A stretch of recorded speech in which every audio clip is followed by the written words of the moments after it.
Ji please head office में बैठे, ये मुझे अलाउ कर दें, स्क्रीन शेयर अलाउ नहीं हो रही। Okay, thank you.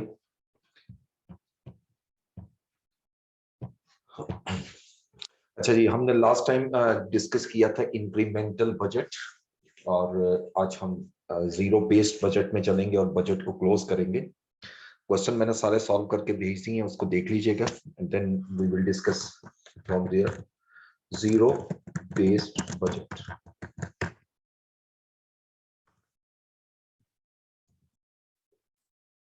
zero based budget as compared to traditional budget is entirely different budget। ठीक है जी, इस बजट में बेसिकली हम किसी किस्म की कोई बेस नहीं लेते, जैसे वर्ड से जाहिर है जीरो बेस्ड, यानी ऐसा बजट जिसकी बेस जीरो है। अगर मैं इसको पहले कंपेयर करूं इंक्रीमेंटल बजट से, जो हमने लास्ट टाइम डिस्कस किया था, तो इंक्रीमेंटल बजट में सबसे पहली चीज जो आप लेते हो वो ये एक बेस होती है, जो कि पिछले साल का बजट भी हो सकता है, पिछले साल के एक्चुअल रिजल्ट्स भी हो सकते हैं। उसको बेस बनाकर और उसके अंदर जो चेंजेस आ सकती हैं, जैसे ग्रोथ और इन्फ्लेशन डिफ्लेशन, उसको इनकॉर्पोरेट करके जो बजट बनाते हैं उसको हम इंक्रीमेंटल बजट कहते हैं। But zero base budget is entirely different in this context, क्योंकि जीरो बेस बजट में याद रखिएगा कि there shall be no base for preparation of budget, and in each year budget shall be prepared, the budget is prepared as fresh budget, ignoring all these things के हम सीधा सीधा जाएंगे और इग्नोर करते हुए, पिछले बजट को टोटली इग्नोर करते हुए हम नए बजट की तरफ जाएंगे और बिल्कुल फ्रेश बजट बनाएंगे। Each and everything must be accounted for in, हम कह सकते हो फ्रॉम स्क्रैच, यानी each item will be analyzed in detail from scratch before adding into budget। इस बजट में ऐड करने से पहले जो है हम सबसे पहले उसको एनालाइज करते हैं और देखते हैं एज अ स्क्रैच, यानी आप ये एक्सपेंस जैसे फर्स्ट टाइम कर रहे हैं, हालांकि पिछले साल भी ये एक्सपेंस कर चुके होते हैं आप, ठीक है। और उसके बाद फिर हम उसमें देखते हैं कि कितनी कॉस्ट इसको ऐड होनी चाहिए और वो कॉस्ट हम बजट में ऐड कर देते हैं। यानी पास्ट को हम इस पॉइंट से इग्नोर करते हैं कि पास्ट में क्या कॉस्ट इनकर हुई थी, बल्कि हम सीधा फ्यूचर की तरफ रहते हैं कि यही कॉस्ट फ्यूचर में कितनी इनकर होगी और उसको बेहतर कैसे किया जा सकता है, कॉस्ट को कैसे रिड्यूस किया जा सकता है, ठीक है। तो इसलिए बेसिकली एक ऐसा बजट है जो डिसीजन मेकिंग भी है, डिसीजन मेकिंग मॉडल भी है। इस बजट में हम सबसे पहला स्टेप जो होता है ना, वो यही करते हैं कि हम डिफरेंट ऑल्टरनेट देखते हैं कि कोई भी कॉस्ट जब मैं बजट में इन करूंगा, इनकॉर्पोरेट करूंगा, तो मुझे सबसे पहले ये देखना है कि कौन से मेरे पास ऑप्शंस अवेलेबल हैं, कि किस ऑप्शन जो कंपनी के लिए ज्यादा बेनिफिशियल है। मैं एक एग्जांपल लेकर आपको समझाता हूं। Suppose repairs cost was incurred in last year as ₹500,000, ठीक है। तो पहला ये मैंने सिर्फ पहले एग्जांपल ली है यहाँ पर ये समझाने के लिए कि पिछले साल जो रिपेयर कॉस्ट थी 500, as per the principle of this budget मैं सबसे पहले बेस लूंगा, और base of repair cost should be zero, यानी उसकी पिछली कॉस्ट को मैं टोटली इग्नोर कर दूंगा। लेकिन रिपेयर कॉस्ट को तो मैंने लेना है, लेकिन पिछली कॉस्ट को नहीं लूंगा। और उसके बाद मैं देखूंगा कि हमारे पास क्या ऑप्शंस है, ठीक है। ऑप्शंस मीन कि इस कॉस्ट को हम इस वक्त क्या कर रहे हैं, करंट सिचुएशन क्या है और प्रपोज सिचुएशन क्या है। यानी करंट में क्या है, लाइक हम रिपेयर जो है वो हमने आउटसोर्स किया हुआ था और हम कॉस्ट पे कर रहे हैं। अब कंपनी के पास प्रपोजल ये है कि हम अपना इन हाउस एक रिपेयर मेंटेनेंस डिपार्टमेंट बना लें और उसको कंपैरिजन करेंगे। इसमें सिर्फ कॉस्ट को नहीं देखा जाता बल्कि कॉस्ट बेनिफिट एनालिसिस को देखा जाता है, और उसके बाद एक अल्टीमेटली एक फाइनल डिसीजन पर पहुंचते हैं, और जो भी कॉस्ट होगी वो मेरी बजट का हिस्सा बन जाएगा। सपोज अब मैं कहता हूं जी कि अगर करंट सिचुएशन पे कंटिन्यू करें, यानी अगर करंट पे कंटिन्यू करें, सिनेरियो कंटिन्यूड, तो हम कहते हैं जी मेरी कॉस्ट 550,000 लगेगी, ठीक है। लेकिन अगर मैं कहता हूं प्रपोज जो है, प्रपोज हमारा ये है कि हम इन हाउस मेंटेनेंस डिपार्टमेंट बनाएं, लेकिन इसमें हमारी कॉस्ट जो है वो 620,000 लग रही है, ज्यादा कॉस्ट लग रही है। अब हमने कॉस्ट बेनिफिट एनालिसिस करना है, कॉस्ट पे नहीं जाना। लेट्स अज्यूम कि this cost is most more beneficial for the company so far as the cost versus benefit analysis is concerned। यानी मैं यहां पर कॉस्ट बेनिफिट एनालिसिस करूंगा और उसके बाद देखूंगा कि कौन सी कॉस्ट जो है वो हमारी बेस्ट है, और अगर ये बेस्ट है तो it shall be the part of budget, और इसको हम बजट में शामिल कर देंगे। ये प्रोसेस हमारा चलता रहता है, एक एक आइटम का जीरो बेस। तो जीरो बेस बजट में एडवांटेज तो ये है क्या, आप हर आइटम को हर साल नए सिरे से देखते हैं, और जितनी इनएफिशिएंसीज हैं वो आपकी कंटिन्यू नहीं करती, यानी इनएफिशिएंसीज आपके सामने आती हैं और आप उसको बजट का हिस्सा नहीं बनाते। बट दूसरी तरफ ये टाइम कंज्यूमिंग बजट है, यानी अगर आप देखें एक एक आइटम को आप बिल्कुल स्क्रैच से लेके चल रहे हैं और उसको टाइम ज्यादा लगेगा, इस पे कॉस्ट ज्यादा इनकर होगी, ठीक है। तो लार्ज ऑर्गेनाइजेशन में खास तौर पे ये एप्लीकेबल होता है, और स्पेसिफिकली ये सर्विस इंडस्ट्री के लिए ज्यादा यूज किया जाता है और ज्यादा बेटर कंसीडर होता है, क्योंकि सर्विसेज बाय नेचर जो है वो चेंज होती रहती है, और उसके लिए हमें नए सिरे से बजट बनाना ज्यादा जरूरी होता है as compare to the product business. तो जीरो बेस बजट का जो न्यूमेरिक्स तो ऑब्वियसली हमारे सिलेबस में नहीं है, सिर्फ थ्योरेटिकल पोर्शन है, वो मैंने आपके सामने थोड़ा सा डिस्कस किया, ठीक है जी। तो ये जितना भी हमारा सिलेबस था बजट से रिलेटेड वो हमने आज मुकम्मल किए, ठीक है। ओके, उसके बाद हम ऑब्वियसली नेक्स्ट चैप्टर में मूव करेंगे, नेक्स्ट टॉपिक पे। तो अब इसके बजट के कुछ क्वेश्चंस रहते हैं अभी आपके ना, जैसे अभी मैंने एक क्वेश्चन आपका वो देखा स्टूडेंट का, तो 3, 7 और 14 को हम डिस्कस कर लें क्वेश्चन को। तो मैंने आपके सामने आपको शेयर किए हैं, अभी मिल के होंगे आपको, तो पहले जरा खुद कीजिएगा, उसके बाद फिर हम इसको डिस्कस कर लेते हैं, ठीक है। अब मैं नेक्स्ट मूव करूंगा, हमारा एरिया नंबर 3 यानी सिलेबस पोर्शन नंबर 3,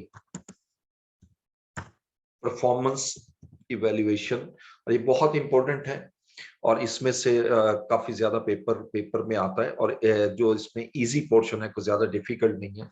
और इसमें हमारा जो टॉपिक है वो cost volume profit analysis, cost volume profit analysis, ठीक है जी। ओके,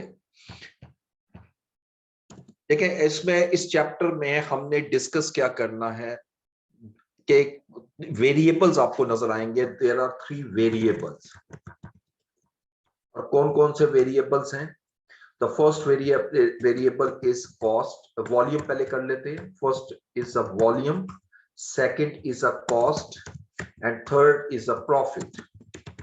3 वेरिएबल्स मेरे सामने आ रहे हैं, वॉल्यूम कॉस्ट प्रॉफिट। इनका कॉम्बिनेशन जो है वो कॉस्ट वॉल्यूम प्रॉफिट एनालिसिस कराता है।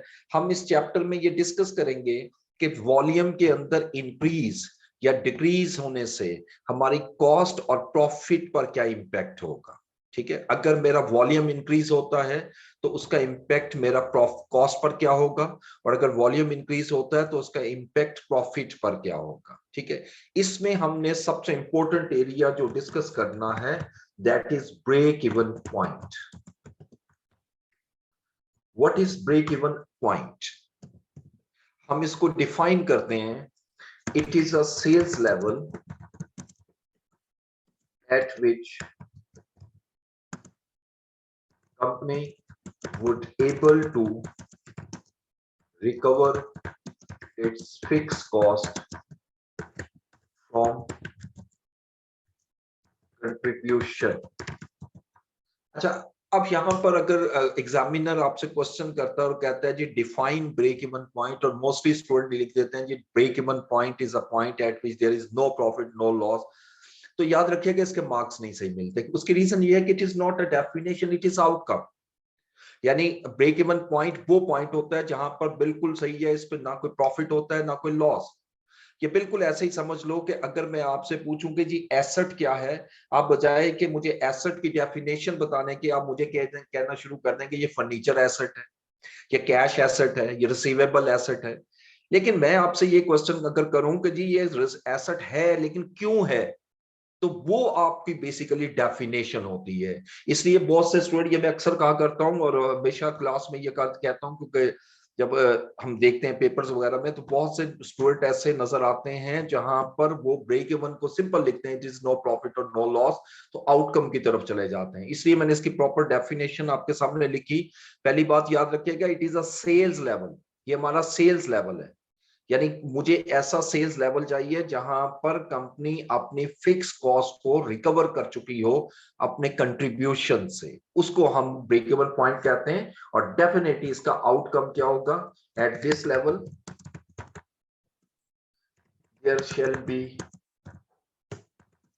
नो प्रॉफिट और नो लॉस, ये आउटकम है। ठीक है जी, लेकिन डेफिनेशन के साथ इसको लिखेंगे, सिर्फ इतना हिस्सा लिखने से मेरा मसला हल नहीं होगा।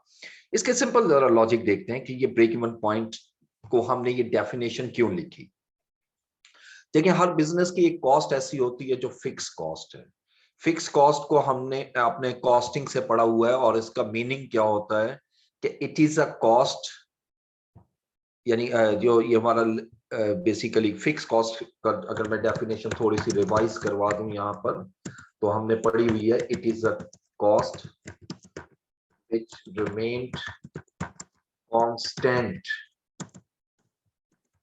irrespective of production level। यानी अगर मेरा प्रोडक्शन लेवल को इग्नोर करते हुए इररिस्पेक्टिव के वो इंक्रीज होता है या डिक्रीज होता है, और ऐसी कॉस्ट जो कांस्टेंट रहती है वो मेरी फिक्स कॉस्ट है। अब इट मींस, जैसे बड़ा सिंपलीफाई करते हैं, हम कहते हैं जी फिक्स कॉस्ट जो है हमारी पर मंथ वो 100,000 है। ठीक है। अच्छा, अब देखें, अब मुझे क्या करना, अगर मैं यहां पर जीरो सेल कर रहा हूं, यानी सेल अभी कोई नहीं हो रही, ठीक है, सेल्स इन यूनिट, चले मैं इस तरह लिख देता हूं, सेल्स इन यूनिट्स जीरो, इसका मतलब ये हुआ कि कंपनी का सीधा सीधा लॉस है। अगर सेल मेरी जीरो है तो लॉस मेरा इक्वल टू फिक्स कॉस्ट होगा। लेकिन जैसे जैसे मैं सेल को इंक्रीज करता चला जाऊंगा, जैसे जैसे सेल्स मेरी बढ़ती चली जाएगी, याद रखिएगा कि मेरी ऑटोमेटिकली फिक्स कॉस्ट रिकवर होना शुरू हो जाएगी, और एक लेवल ऐसा आएगा जहां पर ये कॉस्ट रिकवर हो चुकी होगी। अब जरा आगे चलते हैं, मैं कहता हूं कि सेल्स प्राइस पर यूनिट जो है वो मेरी 100 रुपीज है, और वेरिएबल कॉस्ट पर यूनिट जो है वो मेरी 60 रुपीज है। इट मींस कि अगर एक यूनिट बेचता हूं तो मेरा जो प्रॉफिट होता है, that is not profit, contribution जो होता है वो 40 रुपीज है। -60 is equal to 40, this is contribution per unit. ठीक है जी, ये मेरा कंट्रीब्यूशन पर यूनिट है, यानी मीन अगर एक यूनिट बेचता हूं तो 40 रुपीज कंट्रीब्यूशन है। अब देखें, अगर मैं एक यूनिट बेचूंगा तो मेरा कंट्रीब्यूशन 40 रुपीज है, यानी टोटल कंट्रीब्यूशन 40 हो जाएगा। अगर मैं 100 यूनिट बेचता हूं तो मेरा कंट्रीब्यूशन 4000 होगा। अब अगर मैं 500 यूनिट बेचता हूं 20,000 कंट्रीब्यूशन होगा। अब देखते जाओ, जितने यूनिट मैं बेचता जा रहा हूं ऑटोमेटिकली मेरा कंट्रीब्यूशन बढ़ता जा रहा है। अगर मैं 1200 यूनिट सेल करता हूं तो 48,000 आता है। अगर मैं 2500 यूनिट सेल करता हूं तो ऑटोमेटिकली मेरा कंट्रीब्यूशन जो है 100,000 हो जाता है, जो कि फिक्स कॉस्ट से इक्वल है, और यहां पर कंपनी को कोई प्रॉफिट कोई लॉस नहीं होगा। और इसीलिए हम इसको डिफाइन करते हैं कि it is a sales level at which the company would able to recover its fix cost from its contribution, कि यहां कंट्रीब्यूशन के थ्रू कंपनी ने अपनी फिक्स कॉस्ट को रिकवर कर लिया, इसलिए हम इसको ब्रेक इवन पॉइंट कहते हैं। ठीक है। अच्छा, अब यहां पर एक चीज ध्यान में रखिएगा, what is a profit and what is a contribution, इनमें फर्क क्या है? आपने कॉस्टिंग में पढ़ा होगा, कॉस्ट अकाउंटिंग में। लेकिन प्रॉफिट नॉर्मली हम कहते हैं profit is equal to sales minus total cost, means variable cost भी और फिक्स कॉस्ट भी। लेकिन contribution is equal to sales minus variable cost. जब सेल में से सिर्फ वेरिएबल कॉस्ट लेस करता हूं तो ये कंट्रीब्यूशन आ जाता है। मसलन अब देखें, अब यहां पर 2500 यूनिट्स पर मेरा टोटल कंट्रीब्यूशन कितना हुआ? 100,000, which is equal to fix cost. यानी ये जो कंट्रीब्यूशन है ये मेरा फिक्स कॉस्ट के इक्वल है। ठीक है जी, ये मेरा फिक्स कॉस्ट के इक्वल आ रहा है, ये कंट्रीब्यूशन फिक्स कॉस्ट के इक्वल आ रहा है, और जहां इक्वल आएगा वही हमारा ब्रेक इवन पॉइंट होगा। अब इसको चेक करते हैं जरा इनकम स्टेटमेंट बनाकर। इनकम स्टेटमेंट के वाकई ही यहां पर हमारा नो प्रॉफिट नो लॉस होगा। जरा चेक करते हैं। देखिए, मैं कहता हूं जी सेल्स, हम कितने यूनिट सेल करें? 2500 यूनिट सेल कर रहे हैं, और एक यूनिट सेल होगा 100 रुपीज में। अब इसको कैलकुलेट किया, 2500 इंटू 100 यानी 250,000 मेरी सेल्स होगी। अब इसमें से मैं लेस करता हूं variable cost. Variable cost per unit है मेरी 60 रुपीज, यानी 2500 यूनिट अगर मैं सेल करता हूं तो 60 रुपीज मेरी वेरिएबल कॉस्ट होगी। अब ये 2500 को मैं 60 से मल्टीप्लाई करता हूं तो ये मेरी वेरिएबल कॉस्ट आ जाएगी, और सेल्स में से जब वेरिएबल कॉस्ट लेस करूंगा the answer is known as contribution margin. पूरा नाम इसको कंट्रीब्यूशन मार्जिन कहते हैं, सीएम यानी contribution margin ratio, contribution margin. तो 100,000 मेरा कंट्रीब्यूशन आ चुका है। अब मैंने प्रॉफिट अगर कैलकुलेट करना है, इसके बाद प्रॉफिट कैलकुलेट करना है, तो मैं कंट्रीब्यूशन में से फिक्स कॉस्ट लेस कर दूंगा तो मेरा प्रॉफिट या लॉस आ जाएगा। अब फिक्स कॉस्ट भी हमारी कितनी है क्वेश्चन में? 100,000। तो 100,000 में से जब 100,000 में लेस करूंगा तो answer is 0, that is a profit और लॉस। मैं दोनों वर्ड लिख रहा हूं, ना ये प्रॉफिट है ना लॉस है, ये 0 आ रहा है। और वो लेवल, वो एक्टिविटी लेवल जहां पर कंपनी को ना कोई प्रॉफिट हो ना लॉस हो, उस पॉइंट को हम ब्रेक इवन पॉइंट कहते हैं। और देखें, break even point is most important for any of the business. कोई भी पर्सन बिजनेस कर रहा हो उसके लिए ये बहुत इंपॉर्टेंट है। देखिए, पहली चीज तो बड़ी क्लियरली माइंड में रखिएगा कि ब्रेक इवन मोस्टली क्यों कैलकुलेट किया जाता है और किन प्रोडक्ट्स का किया जाता है। देखिए, एक कंपनी ऐसी है जिसकी एक ऑलरेडी एक प्रोडक्ट मार्केट में है, या एक से ज्यादा प्रोडक्ट्स मार्केट में है जो स्टेबल है, यानी वो मार्केट एक्सटेंसिव मार्केट शेयर ली हुई है। अब मुझे उसका ब्रेक इवन का निकालने का कोई मकसद समझ में नहीं आता कि मैं क्यों कैलकुलेट करूं। क्यों? क्योंकि अगर मैं देखता हूं एक प्रोडक्ट ऑलरेडी हम प्रॉफिट में है तो उसको ब्रेक इवन निकालने का मकसद नहीं है। बेसिक जो ऑब्जेक्टिव हमें नजर आता है ये ब्रेक इवन पॉइंट निकालने का, वो उन प्रोडक्ट्स पर होता है, या तो वो न्यू प्रोडक्ट्स होती हैं, या सेकेंडली अगर वो न्यू नहीं है लेकिन अभी वो स्टेबल प्रोडक्ट्स नहीं है, यानी वो अभी लॉस मेकिंग है, तो अब आपको ये देखना है कि कम से कम कितने यूनिट में बेचूं तो मैं प्रॉफिट में, नो प्रॉफिट नो लॉस में आऊंगा। ठीक है, यानी मुझे प्रॉफिट बेशक ना हो लेकिन कम से कम मुझे लॉस भी ना हो। इवन दैट, मैं एक सिंपल एग्जांपल देता हूं कि एक आम शॉपकीपर है, वो नया बिजनेस खोल रहा है। अगर आप उससे डिस्कस करते हैं कि यार कितनी सेल आप एक्सपेक्ट कर रहे हो कि कितनी होनी चाहिए, तो वो अक्सर ऐसा जवाब भी दे सकते हैं या देते हैं। वो कहते हैं यार मैंने ये बिजनेस खोला, मुझे अभी प्रॉफिट नहीं चाहिए, लेकिन मेरी कोशिश ये होगी कि मुझे जेब से भी ना डालने पड़े। Technically the person is talking about the break even point. वो जब ये वर्ड यूज कर रहा है कि ठीक है मेरा ऑब्जेक्टिव अभी प्रॉफिट कमाना नहीं है, लेकिन मेरी कोशिश ये होनी चाहिए कि मुझे लॉस भी ना हो। So he is talking about the break even point. ये इतना इंपॉर्टेंट होता है किसी भी बिजनेस के लिए, ठीक है। तो इसलिए हम कंपनी जो है एक तो बिहेवियर देखती है कि कॉस्ट में चेंज आने से, यूनिट में चेंज, वॉल्यूम में चेंज आने से कॉस्ट और रेवेन्यू पे क्या इंपैक्ट पड़ेगा और प्रॉफिट पे कितना इंपैक्ट होगा। अब यहां से 2500 यूनिट जो आप सेल करोगे, इससे एक यूनिट भी कम होगा तो लॉस होगा, एक यूनिट भी ज्यादा होगा तो हमारा प्रॉफिट हो जाएगा, ठीक है। तो यानी हमारी कोशिश ये होगी कि कम से कम हम इतने यूनिट जो हैं वो जरूर सेल करें ताकि हम नो प्रॉफिट नो लॉस पे आ जाए, ठीक है जी। अब ये जो इसका फॉर्मूला क्या बना, अगर हम इसको फॉर्मूला फॉर्म में लेकर आए तो क्या करेंगे। देखें, ब्रेक इवन पॉइंट का हम जो फॉर्मूला लिखते हैं, ब्रेक इवन पॉइंट, बीईपी का जो वर्ड लिखा है वो मैंने ब्रेक इवन, इसका फॉर्मूला हम लिखते हैं।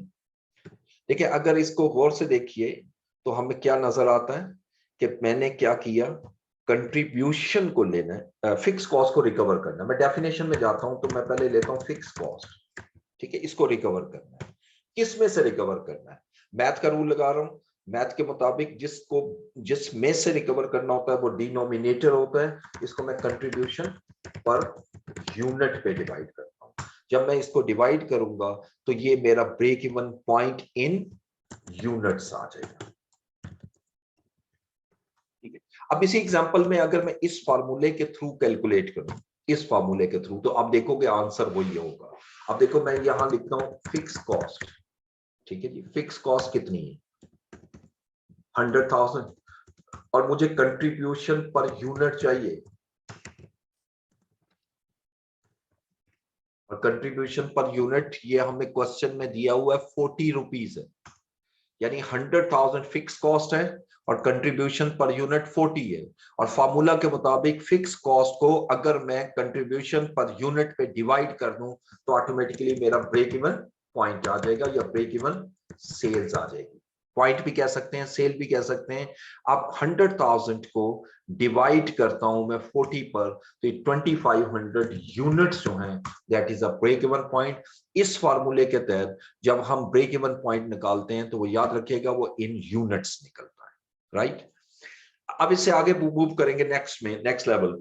समटाइम एग्जामिनर ये कहते हैं जी कि break even point in rupees calculate करो, इन अमाउंट, वो यूनिट्स में नहीं कर रहा। यानी वो कहते हैं जी break even point in rupees calculate करो।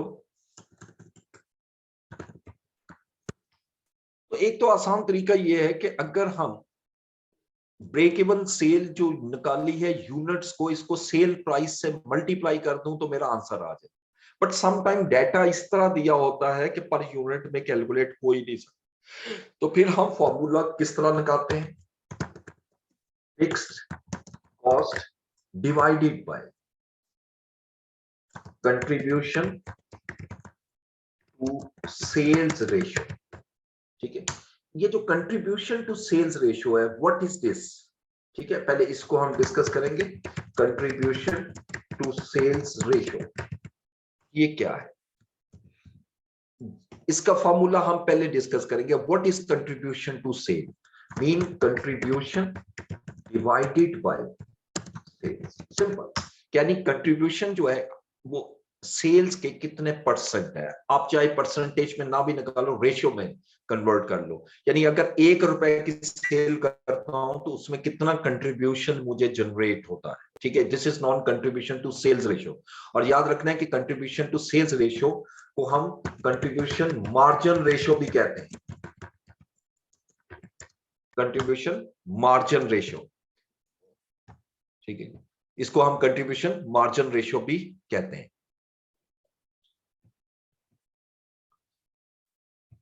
ओके, ये जरा हेड ऑफिस से रिक्वेस्ट करता हूँ, एक दो स्टूडेंट जरा कोई क्वेश्चन शायद करना चाह रहे हैं, इनको अलाउ कीजिएगा जी। कोई क्वेश्चन करना चाह रहे हैं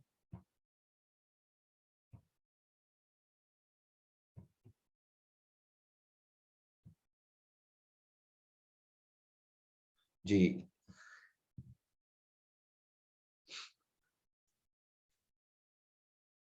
ओके, पास पेपर में एक क्वेश्चन आया था, है कि list down stakeholders of management accounting, उसका आंसर क्या होगा।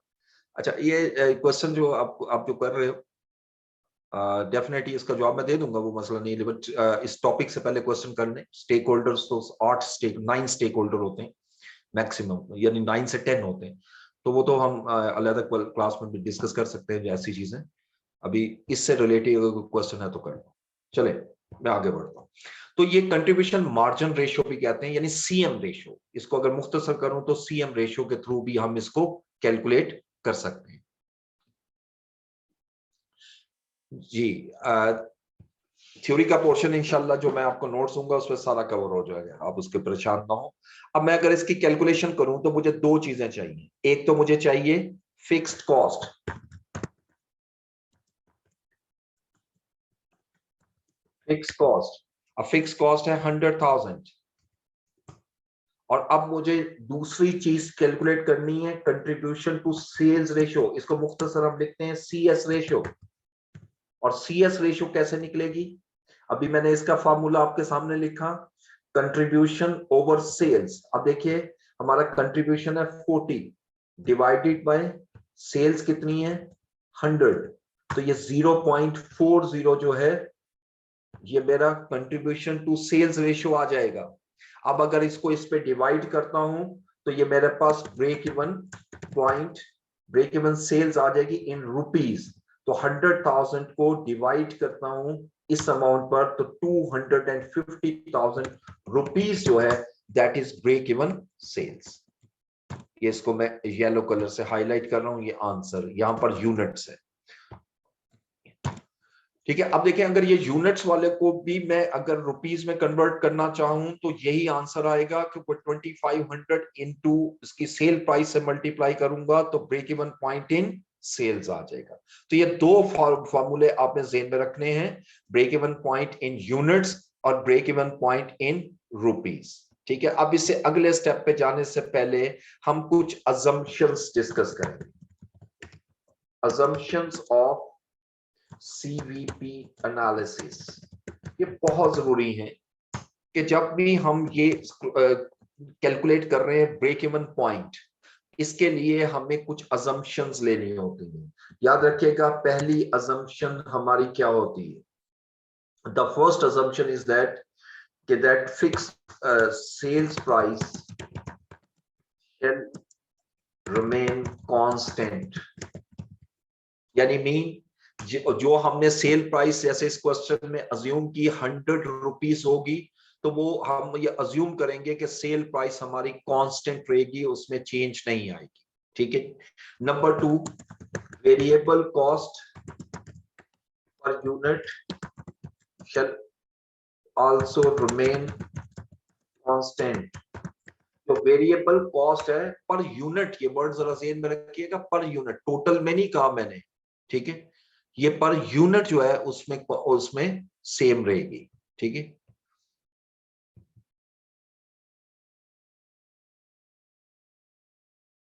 Okay.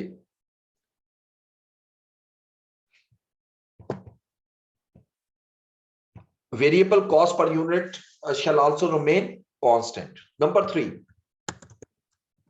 fixed cost in total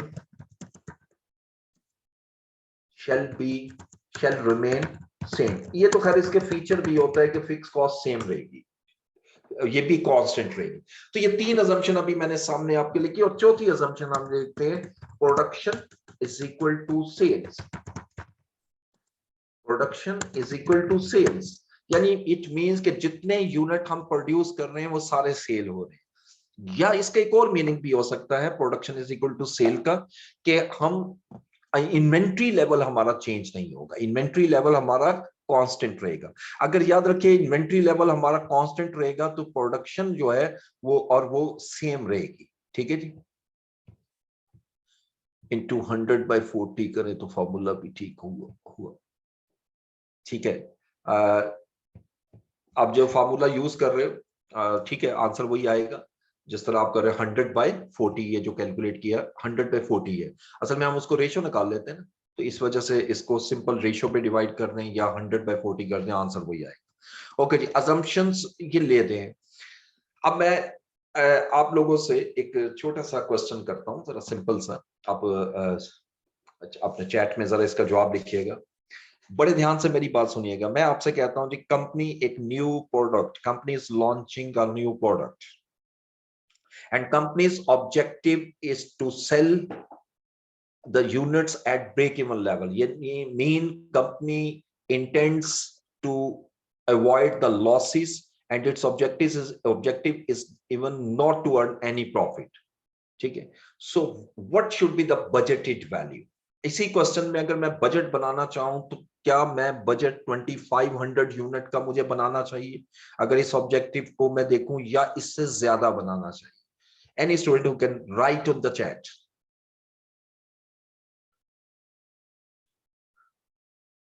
जी, 2500। ठीक है, ओके।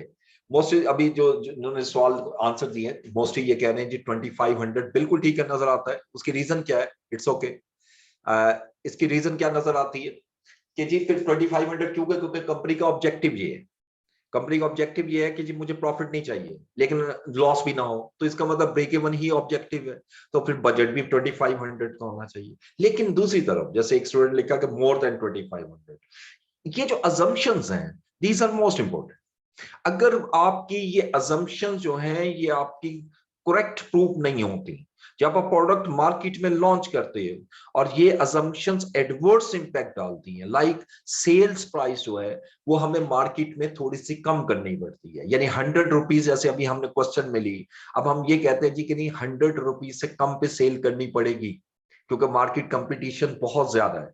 तो इसका मतलब है कि अगर सेल प्राइस कम हो जाएगी तो 2500 यूनिट पे हम लॉस में रहेंगे। इसी तरीके से जो वेरिएबल कॉस्ट है, ये भी हो सकता है कि वेरिएबल पर हम कह रहे हैं जी पर यूनिट कांस्टेंट रहेगी लेकिन ड्यू टू इन्फ्लेशन बढ़ जाए, फिक्स कॉस्ट इन टोटल थोड़ी सी इंक्रीज हो जाए ड्यू टू इन्फ्लेशन। ठीक है, तो ये वो फैक्टर्स हैं जो एडवर्स इंपैक्ट डालते हैं। तो याद रखिएगा कि जब हम बजट बनाएंगे तो बजट जो है हमारी कोशिश ये होगी कि इन यूनिट से थोड़ा सा ज्यादा हो। लाइक अगर हम यहाँ पर मैं आपसे बात करूं कि जी हम कहते हैं जी कि बजट जो है, बजट सेल जो है दैट शुड बी 2750 यूनिट्स। मैं यूनिट्स की अगर बात करता हूँ, ठीक है, इतने यूनिट्स बजट होना चाहिए। अब ऑब्वियसली हमारा ये क्वेश्चन ये बता रहा है कि 2500 यूनिट पर कोई प्रॉफिट कोई लॉस नहीं होगा, और इसका मतलब ये है ब्रेक इवन का कि अगर एक यूनिट भी इससे ज्यादा बनाऊंगा तो कंपनी तो प्रॉफिट में चली जाएगी। लेकिन ये जो आप 250 यूनिट ज्यादा सेल कर रहे हो, इसका हमारा ऑब्जेक्टिव प्रॉफिट कमाना नहीं है, बल्कि ऑब्जेक्टिव ये है कि अगर मेरी जो अजम्पशंस हैं वो एडवर्स इंपैक्ट डाले तो कम से कम मैं 2750 यूनिट पर भी लॉस में ना जाऊं। ठीक है, तो इस वजह से इसको हम एक कॉन्सेप्ट हम क्रिएट करते हैं, this is known as margin of safety. ये मैं इसी साइट पे लिखूंगा। ये हमारा नेक्स्ट फार्मूला भी बनता है, margin of safety. And what is a margin of safety? Is a very simple thing. इन दोनों सेल का जो डिफरेंस है वो मार्जिन ऑफ सेफ्टी है। यानी अगर मैं बजट सेल में से माइनस कर दूं ब्रेक इवन सेल तो ऑटोमेटिकली मेरा मार्जिन ऑफ सेफ्टी आ जाएगा। अब अगर यहां कैलकुलेट करें इसी एग्जांपल को कंटिन्यू करते हुए, 2750 यूनिट मेरा बजट है और 2500 मेरे ब्रेक इवन पॉइंट है। 250 यूनिट का जो मैं एक्स्ट्रा मैंने बजट बनाया है उसका ऑब्जेक्टिव जो है वो मार्जिन ऑफ सेफ्टी क्रिएट करना है, प्रॉफिट कमाना नहीं है। और अगर प्रॉफिट हो जाए बाद में, इसमें से थोड़ा बहुत प्रॉफिट हो जाए, इट्स ओके। लेकिन मार्जिन ऑफ सेफ्टी आप इसलिए क्रिएट करते हो कि आपका उतने यूनिट पे लॉस का रिस्क ज्यादा होता है, क्योंकि आपकी अजम्पशंस के अंदर चेंजेस एडवर्स आ सकती हैं। और अगर फेवरेबल आ जाए तो इट्स ओके, 2500 से कम पे भी आप यानी नो प्रॉफिट नो लॉस पे आते हो सकता है 2500 पे प्रॉफिट पे आ जाओ, तो प्रॉफिट किसको बुरा तो नहीं लगता, वो तो कंटिन्यू रहता ही है। ठीक है, अच्छा जी, ओके जी, आगे चलेंगे इससे आगे नेक्स्ट में। अब मार्जिन ऑफ सेफ्टी तो हमने कैलकुलेट कर लिया जी।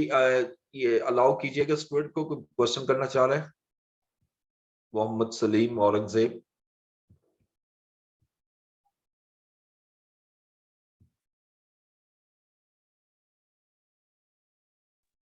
Hello sir. जी जी सर ये जो CS रेशियो आपने मालूम किया है ना, जी जी। इसको डिटेल भी लिखे ना इसके सामने, क्योंकि कंफ्यूजन हो रहा है। डिटेल में लिखो तो डिटेल में लिखा हुआ आपके सामने CS रेशियो। नहीं सर, वो कैसे आया ये नहीं पता चल रहा है। जी जी, ये ऊपर देखिए फार्मूला लिखा हुआ कंट्रीब्यूशन ओवर सेल्स। ठीक है, ये मैं ये लिख भी देता हूँ। कंट्रीब्यूशन कंट्रीब्यूशन मेरा है 40 और डिवाइडेड बाय सेल्स है 100। इसको अगर कैलकुलेट करोगे तो 0.40 आ जाएगा contribution over sales, right. Hello hello, और अस्सलाम कुछ? वालेकुम सर। वालेकुम अस्सलाम। सर मुझे एक क्वेश्चन ये है कि अगर मेरी दो प्रोडक्ट हैं, दोनों जी की वेरिएबल कॉस्ट डिफरेंट है और कंट्रीब्यूशन मार्जिन भी डिफरेंट है, जी। तो मैं फिक्स कॉस्ट को कैसे डिवाइड करूं दोनों पे? अच्छा, देखें ये जो आपने क्वेश्चन किया इसको हम कहते हैं multiple products break even chart. ठीक है जी। और हमारे जी जो सर। सिलेबस है उसके अंदर मल्टीपल ब्रेक इवन चार्ट नहीं है, लेकिन थोड़ा सा हिस्सा मैं करवा दूंगा एंड पे आपको इसका भी, मल्टीपल प्रोडक्ट्स का।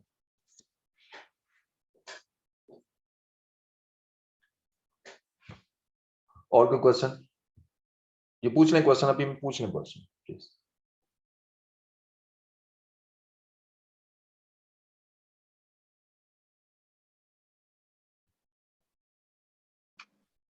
हेलो जी जी जी। सर, मगरिब का नमाज का टाइम ब्रेक देंगे सर अभी? अच्छा ओके, सॉरी सर, हमारा ना पहले हो जाती है जी जी मगरिब। सर, कराची में अभी जी जी, आई नो। 10-15 ओके मिनट गुजर गए। ओके, अभी अभी पढ़ेंगे आप नमाज में, वक्फा दे दूं जी सर। 5 मिनट 10 मिनट का? जी ओके, आई रिक्वेस्ट कि आप जरा प्लीज इनको अलाउ कीजिएगा नमाज के।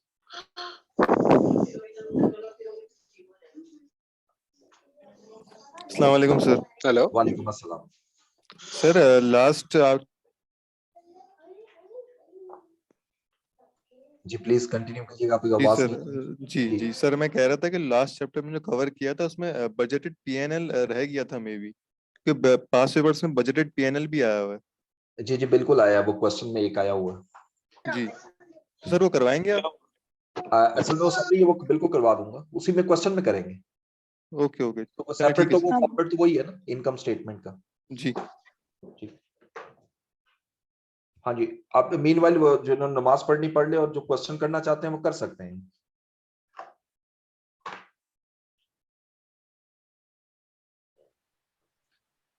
जी शरून जावेद ने क्वेश्चन किया, what is CVP? CVP stands for, ये ऊपर लिखा हुआ है, आई थिंक आपने लेट ज्वाइन किया हो, कॉस्ट वॉल्यूम प्रॉफिट एनालिसिस। ठीक है, कॉस्ट वॉल्यूम प्रॉफिट एनालिसिस, ये ऊपर मैंने लिखा हुआ this month, this is known as CVP analysis. ठीक है, और सीवीपी एनालिसिस और break even are the same और डिफरेंट। यस, उसी में actually cost volume profit analysis हम एज ए, आप कह ले ब्रॉडर सेंस में इसको यूज करते हैं, और इसके अंदर जो है वो ब्रेक इवन पॉइंट आता है, बट दोनों सेम उस तरह नहीं कह सकता।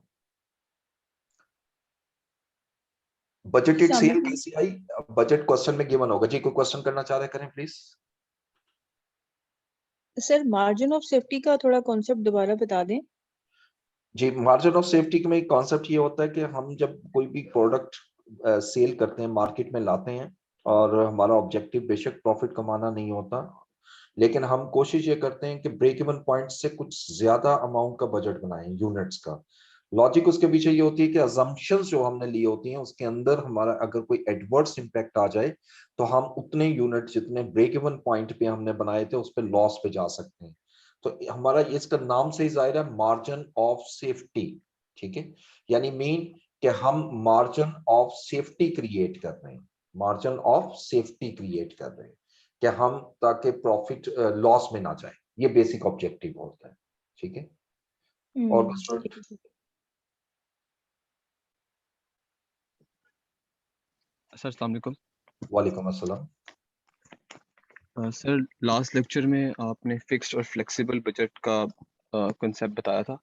जी सर, वो क्वेश्चन नंबर 6 मैंने किया, तो उसमें थोड़ी सी कंफ्यूजन थी कि जो बेस आपने फिक्स्ड और फ्लेक्सिबल में जो जो आपने एस्टेब्लिश किया है, जी वो हम उसी बेस को कंटिन्यू करेंगे फ्लेक्स बजट में, जब हम, क्योंकि उसको हमने एक्चुअल नंबर ऑफ यूनिट से मल्टीप्लाई करना है यस तो सर उस फिर जो एक्चुअल डेट है उससे कंपैरिजन करके जो वेरिएंस है वो निकालना है। जी, exactly you are in right track, बिल्कुल तो ऐसे। सर तो ये सर अगर फिक्स बजट में है तो ये सिर्फ एक अमाउंट है, और अगर ये वो फॉर एग्जांपल फ्लेक्सिबल बजट में है तो ये डिफरेंट लेवल ऑफ एक्टिविटी पे आ जाएगी। तो सर उस पे वो फिर वहां पे कंपैरिजन कैसे करेंगे? नहीं, देखो, जिस वक्त आपको 2-3 लेवल क्वेश्चन में दिया, तो 2 लेवल्स दिए होते हैं ना आपको, तो 2 लेवल्स में आपने या डिसाइड करना होता है कि ये वेरिएबल है, फिक्स्ड है या सेमी वेरिएबल है। अगर वो वेरिएबल है तो दोनों लेवल पे यूनिट कॉस्ट सेम होगी। अगर वो सेमी वेरिएबल है तो फिर हमें हाई लो लगा के सेपरेट करनी है फिक्स कॉस्ट और वेरिएबल कॉस्ट पर यूनिट। अगर फिक्स्ड है तो अमाउंट में सेम होगी। तो बेस तो एक ही बनती है, एक से ज्यादा नहीं होती बेस, तो उसी बेस को हम यूज करते हैं। ठीक है जी ये सर मैं ये वो फ्लेक्सिबल और ये फ्लेक्स बजट की बात कर रहा था कि उसमें वो फ्लेक्सिबल में डिफरेंट लेवल ऑफ एक्टिविटी आ जाएगी। तो वो आप कहना चाह रहे हैं कि बेस सेम रहेगी? जी, बेस सेम रहेगी। ठीक है, थैंक यू। जी, जिशानुल हक, अगर आप कोई क्वेश्चन करना चाह रहे हैं, मैं आपको अलाउ करता हूँ।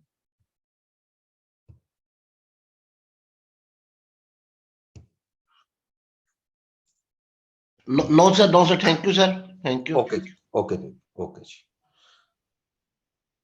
अच्छा, मोहम्मद तारिक, आपको क्वेश्चन करना चाह रहे हैं? जी सर, मेरा क्वेश्चन लास्ट लेक्चर से है। जी सर, ये जो कॉस्ट, ये जो लास्ट लेक्चर में हमने एक्चुअल और ये बजटेड सेल्स की थी, तो उसमें सर आंसर डिफरेंट आ रहा है, लेकिन उसमें एक्चुअल में जो यूनिट्स दिए गए हैं 63,000 और जो बजटेड में दिए गए हैं वो दोनों एक ही हैं। तो किस तरह मतलब ये आंसर डिफरेंट आता है इससे? देखिए, जो अगर वो जो यूनिट सेम भी हो, तो अब मुझे सामने फिलहाल क्वेश्चन नहीं है, लेकिन ये है कि यूनिट सेम भी हो और अगर उनके सेल प्राइस डिफरेंट हो तो तब भी डिफरेंट आ जाएगा ना। बजट जो है वो बजट बनता है budgeted unit into budgeted sale price, और जो आपका एक्चुअल होता है वो actual unit into actual sale price. अगर आपकी बजट यूनिट और एक्चुअल यूनिट सेम भी हैं, लेकिन प्राइसेस डिफरेंट होने की वजह से ऑटोमेटिकली बजट और एक्चुअल सेल डिफर हो जाएगी। ठीक है। अच्छा सर, तो उसमें नहीं है ना, उसमें 25 मेरे ख्याल में वो प्राइस थी, और दोनों पे मतलब सिर्फ वो जो यूनिट्स थे वो एक्चुअल नहीं, एक्चुअल और बजट भी एक्चुअल वो सेम थे, तो उसका आंसर सेम आना चाहिए। अगर आपके यूनिट सेम हैं और वो सेम नहीं है तो आंसर सेम कैसे आ सकता है? क्वेश्चन मैं आपके सामने खोल लेता हूँ, उसमें तो इशू नहीं है। Can open the question, last lecture में जो हमने किया था, जी सर, बिल्कुल। भी ओपन कर लेता हूँ। 12, 17,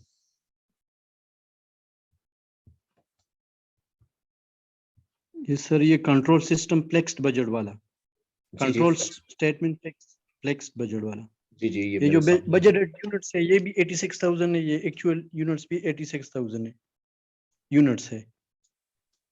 क्वेश्चन नंबर कौन सा था आपका? 6?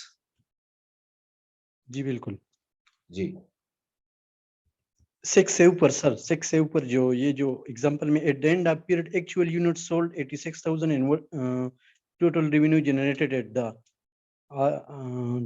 2,275,000 जी कंट्रोल स्टेटमेंट फ्लेक्स बजट में वाला सर। ये कॉस्ट आ गई, एक्चुअल रिजल्ट यूनिट प्रोड्यूस 63,000। ठीक है, और जी जी इसमें तो सेल का है ही नहीं है ना, इसमें तो कॉस्ट का बजट है। सर, ये रेवेन्यू है ना, नीचे रेवेन्यू में आ रहा है बजटेड जो यूनिट्स है 86,000 है, एक्चुअल भी यूनिट्स 86,000। ठीक है। तो ये वेरिएंस क्यों आ रहा है सर? ये वेरिएंस आपको बताया ना, प्राइस की वजह से आ रहा है यार। आप ये देखो, यूनिट सेम है। अब देखो 86,000 यूनिट पे जो बजट की प्राइस है वो 25 है, यानी 25 रुपीज में ये सेल होना चाहिए था। अगर मैं इसको 25 रुपीज में सेल करता तो 2,150,000 मेरा रेवेन्यू जनरेट होना चाहिए था। एग्रीड? आपने एक्चुअल सेल किए 86,000 की, लेकिन आपका रेवेन्यू ज्यादा हो गया। क्यों हुआ? क्योंकि आपने ज्यादा प्राइस पे बेचा हो। ठीक है, ये वेरिएंस जो है फेवरेबल इसलिए आ रहा है कि ज्यादा प्राइस पे बेचा है, और प्राइस क्वेश्चन में गिवन नहीं है, बस एक्चुअल रेवेन्यू दिया हुआ। If you want to calculate the price, आप निकाल सकते हो। 2275,000 को 86,000 पे डिवाइड कर दो, तो ये एक्चुअल प्राइस 26 आ जाती है, 26.45। अच्छा ठीक है, ठीक है ठीक है, इसलिए ये मतलब वेरिएंस आ रहा है। जी वेरिएंस दो चीजों की वजह से आ सकता है, या वॉल्यूम की वजह से, यूनिट्स की वजह से, या प्राइस की वजह से। ठीक है जी, और अगर दोनों ओके, सेम होंगे थैंक तो यू। कभी वेरिएंस नहीं आएगा। ओके ओके जी, थैंक यू, समझ आ गया। ओके, जी, अस्सलाम वालेकुम सर। वालेकुम अस्सलाम। अच्छा सर, लेक्चर के स्टार्ट में जैसे आप एक्सप्लेन कर रहे थे कि ये जो ब्रेक इवन है, ब्रेक इवन मोस्टली उन प्रोडक्ट्स के लिए बजट बनाया जाता है जो कि मार्केट में न्यू लॉन्च हो रही हो या कोई नई प्रोडक्ट हो, जी जी ताकि कंपनी इंश्योर करे इस चीज को कि एटलीस्ट लॉस ना हो ना इन प्रोडक्ट्स पे। जी तो सर अगर एट द सेम टाइम हम ये देखें कि ऐसी प्रोडक्ट्स जो ऑलरेडी प्रॉफिट मेकिंग है, जी तो फ्यूचर में जाके कोई ऐसा सिनेरियो डेवलप हो जाता है, ऐसा सिनेरियो बन जाता है कि डिमांड्स में कमी आ जाती है ना जी अचानक से, जी तो उस सूरत में भी तो कंपनी इस चीज को इंश्योर करेगी ना कि मतलब एटलीस्ट कौन सा लेवल होगा कि मतलब लॉस ना हो ना हमें इस चीज का। तो हम जी जो ऐसा ऑलरेडी पहले से प्रॉफिट मेकिंग प्रोडक्ट्स होती हैं उस पर भी तो अप्लाई किया जा जी ठीक हो गया। सकता ना आपको सर, मैं ये जवाब दे देता हूँ। मैं आपको एम आई राइट? हाँ, मैं आपको बिल्कुल बता देता हूँ, आप बिल्कुल ठीक कह रहे हैं। जी उसके लिए वैसे ज्यादातर हम जो टेक्निक यूज करते हैं वो फ्लेक्स बजट है। ठीक है, कि आप उससे डिफरेंट लेवल पे ना, नीचे लेवल पे कैलकुलेट करते चले जाते हैं, और आपको पता लग जाता है कहाँ पे जाके लॉस हो जाएगा। ठीक है, फ्लेक्स बजट के थ्रू हम उसको ज्यादा कैलकुलेट करते सही सही, राइट सर, हैं। जी right sir, thank you so much. Thank you जी। और कोई स्टूडेंट क्वेश्चन करना चाह रहा है? जी सर, ये बजटेड सेल्स का मैं पूछना चाह रही थी जो हमने मार्जिन ऑफ सेफ्टी में लिए हैं। जी सर हमें कैसे पता चलेगा कि ये एडवर्स इम्पैक्ट हो सकते हैं फ्यूचर में, और हमने जो है वो पहले जो एज्यूम किया था वो 20 एज्यूम नहीं किया था बल्कि निकाले थे 2500 यूनिट्स। जी तो जी अब हमें कैसे पता चला कि ये 2750 जो है ना हमने लिमिट सेट करनी है? ठीक है। देखें, इसमें बेसिकली होता ही है कि ऑर्गेनाइजेशन जो होती है ना, मैनेजमेंट होती है, वो रिस्क एनालिसिस करती है। आपका एक रिस्क एनालिसिस भी होता है, और रिस्क एनालिसिस में वेरियस टेक्निक्स होती हैं जिसके थ्रू आप मेजर करते हो कि कितने % रिस्क है कि ये आप मार्केट के अंदर वेरिएशंस आ सकती हैं। ठीक है, और जितनी ज्यादा रिस्क होता है उतना हाई मार्जिन ऑफ सेफ्टी आप क्रिएट करते हो, और जितना लो रिस्क होता है उतना कम मार्जिन ऑफ सेफ्टी क्रिएट करते हो। Is a matter of estimate, is not actual, right? Sir ये ठीक है सर, और ये फिर क्वेश्चन में हमें गिवन होगा? जी, ये ऑलवेज गिवन होगा, हम वो यहाँ जी कैलकुलेट नहीं करेंगे। जी it will be given in question, जी सर। बीच केस। ठीक है, ओके जी। अब मैं आई थिंक 10 मिनट्स हो गए और लेक्चर की तरफ आता हूँ। Thank you so much. फिर बाद में हम क्वेश्चंस डिस्कस करते हैं। अपने माइक्स ऑफ कर दीजिएगा प्लीज। ओके जी।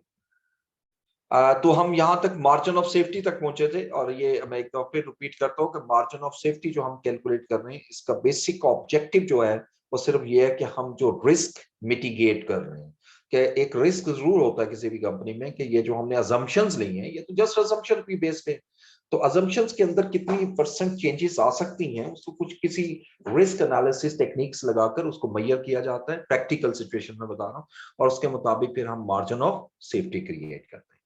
अच्छा, मुझे ये देखना है कि मार्जिन ऑफ सेफ्टी रेशो क्या है। It is margin of safety. अगर मैं आपसे कहूं कि मार्जिन ऑफ सेफ्टी रेशो निकालो, यानी मीन कितने % आपने ये रिस्क क्रिएट किया है, यानी कितने % मार्जिन क्रिएट किया है, तो यही चीज जो है ये परसेंटेज में भी आप कन्वर्ट कर सकते हो, रेशो में भी कन्वर्ट कर सकते हो।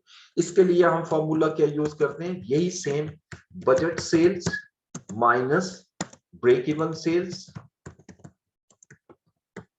ठीक है जी, और whole divided by budget sale. तो ये मेरे पास मार्जिन ऑफ सेफ्टी आ जाता है, और अगर इसको मैं 100 से मल्टीप्लाई कर दूं तो ये परसेंटेज में भी आ सकता है। ठीक है, तो अगर ना करूं तो इसी तरह रहेगा। अब अगर इसी क्वेश्चन में मार्जिन ऑफ सेफ्टी रेशो निकालना चाहूं तो रेशो कैसे निकलेगी, फॉर्मूला आपके सामने है। देखिए, मैंने ली बजटेड सेल, बजट सेल है मेरे पास 2750 माइनस ब्रेक इवन सेल हमने ली 2500 जो हमने कैलकुलेट की हुई है, तो डिवाइड करूंगा इसको बजटेड सेल पे यानी 2750 पर, तो ये जो आंसर आएगा that is a margin of safety, और अगर मैं इसको परसेंटेज में निकालना चाहूं तो दैट इज 9%, यानी इट मींस कि आपने 9% मार्जिन क्रिएट किया है. So in other words, I can say there is a 9% risk of variation in the assumptions as we have already discussed. ठीक है, तो ये 3-4 फार्मूले मैंने आपके सामने लिखे, ये भी हाईलाइट करता हूं. This is most important, margin of safety ये रेड कलर से, और एक मार्जिन ऑफ सेफ्टी रेशियो. ये चीज बहुत केयरफुली देखने, समटाइम एग्जामिनर सिर्फ मार्जिन ऑफ सेफ्टी पूछता है और आपने फिर इसको मार्जिन ऑफ सेफ्टी तक रहने देना है, या यूनिट्स में निकलेगा या रुपीस में. अगर मैंने रुपीस में कैलकुलेट करना है तो फिर बजट सेल भी रुपीस में होगी और ब्रेक इवन सेल भी रुपीस में होगी. अगर यूनिट्स में कैलकुलेट करना है तो बजट सेल भी रुपीस में, सॉरी यूनिट्स में होगी और ब्रेक इवन भी यूनिट्स में होगा, जैसे यहाँ कैलकुलेट किया मैंने. ठीक है, अलबत्ता मार्जिन ऑफ सेफ्टी जो है, चाहे मैं यूनिट से कैलकुलेट करूं या रुपीस से कैलकुलेट करूं, आंसर में कोई फर्क नहीं आएगा, ये 9% ही रहे. ठीक है जी. अच्छा, अब यहां से आगे एक एग्जांपल की तरफ मैं पहले आता हूं और उसके बाद अगले पॉइंट में लेते हैं.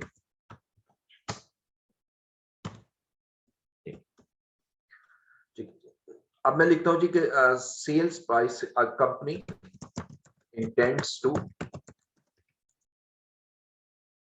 Launch new product and its relevant data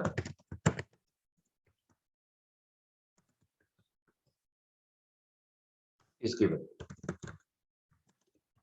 Sales price per unit 250. Direct material cost per unit 40 rupees. Direct labor cost per unit 25. Variable FOH per unit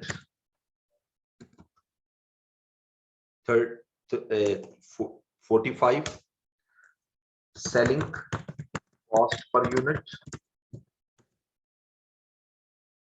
40 rupees.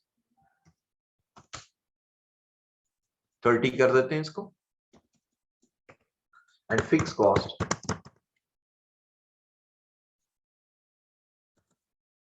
Production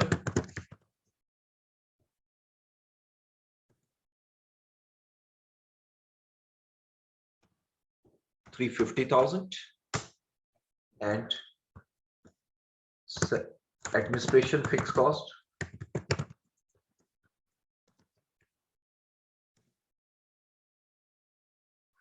that is 200,000.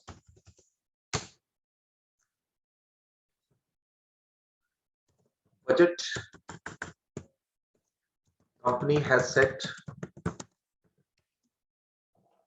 budget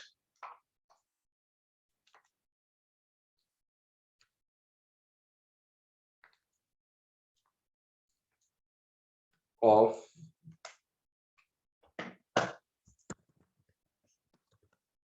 5,800 units for coming period. अब इसमें देखें, ये पूरा मैंने question लिया, जरा different तरीके से लिया इसको, एक सिंपल नहीं लिया मैंने, इसके अंदर 3-4 आइटम्स ले ली. तो इसमें सारी वही चीजें अभी जरा हम कैलकुलेट करते हैं और एक एक करके कैलकुलेट करेंगे. सबसे पहले हम लेते हैं पार्ट ए और इसमें हम कैलकुलेट करते हैं break even point in units. पहला हम इस हिस्से को कैलकुलेट करते हैं, लेकिन जब भी मैंने इसको कैलकुलेट करना है तो फॉर्मूला ज़हन में रखना है. फॉर्मूला के मुताबिक पहली चीज मुझे चाहिए फिक्स्ड कॉस्ट. ठीक है, पहले फिक्स कॉस्ट कैलकुलेट करेंगे हम. फिक्स्ड कॉस्ट, फिक्स कॉस्ट दो दी हुई है हमें क्वेश्चन में. एक फिक्स कॉस्ट प्रोडक्शन से रिलेटेड है और एक नॉन प्रोडक्शन से रिलेटेड. आपने दोनों लेनी है, चाहे वो प्रोडक्शन है या नॉन प्रोडक्शन. तो प्रोडक्शन वाली जो फिक्स कॉस्ट है वो 350,000 है मेरे पास, और जो एडमिनिस्ट्रेशन की फिक्स कॉस्ट है दैट इज 200,000। तो इन दोनों को टोटल कर लूंगा तो ये मेरे पास फिक्स कॉस्ट आ जाएगी 550,000।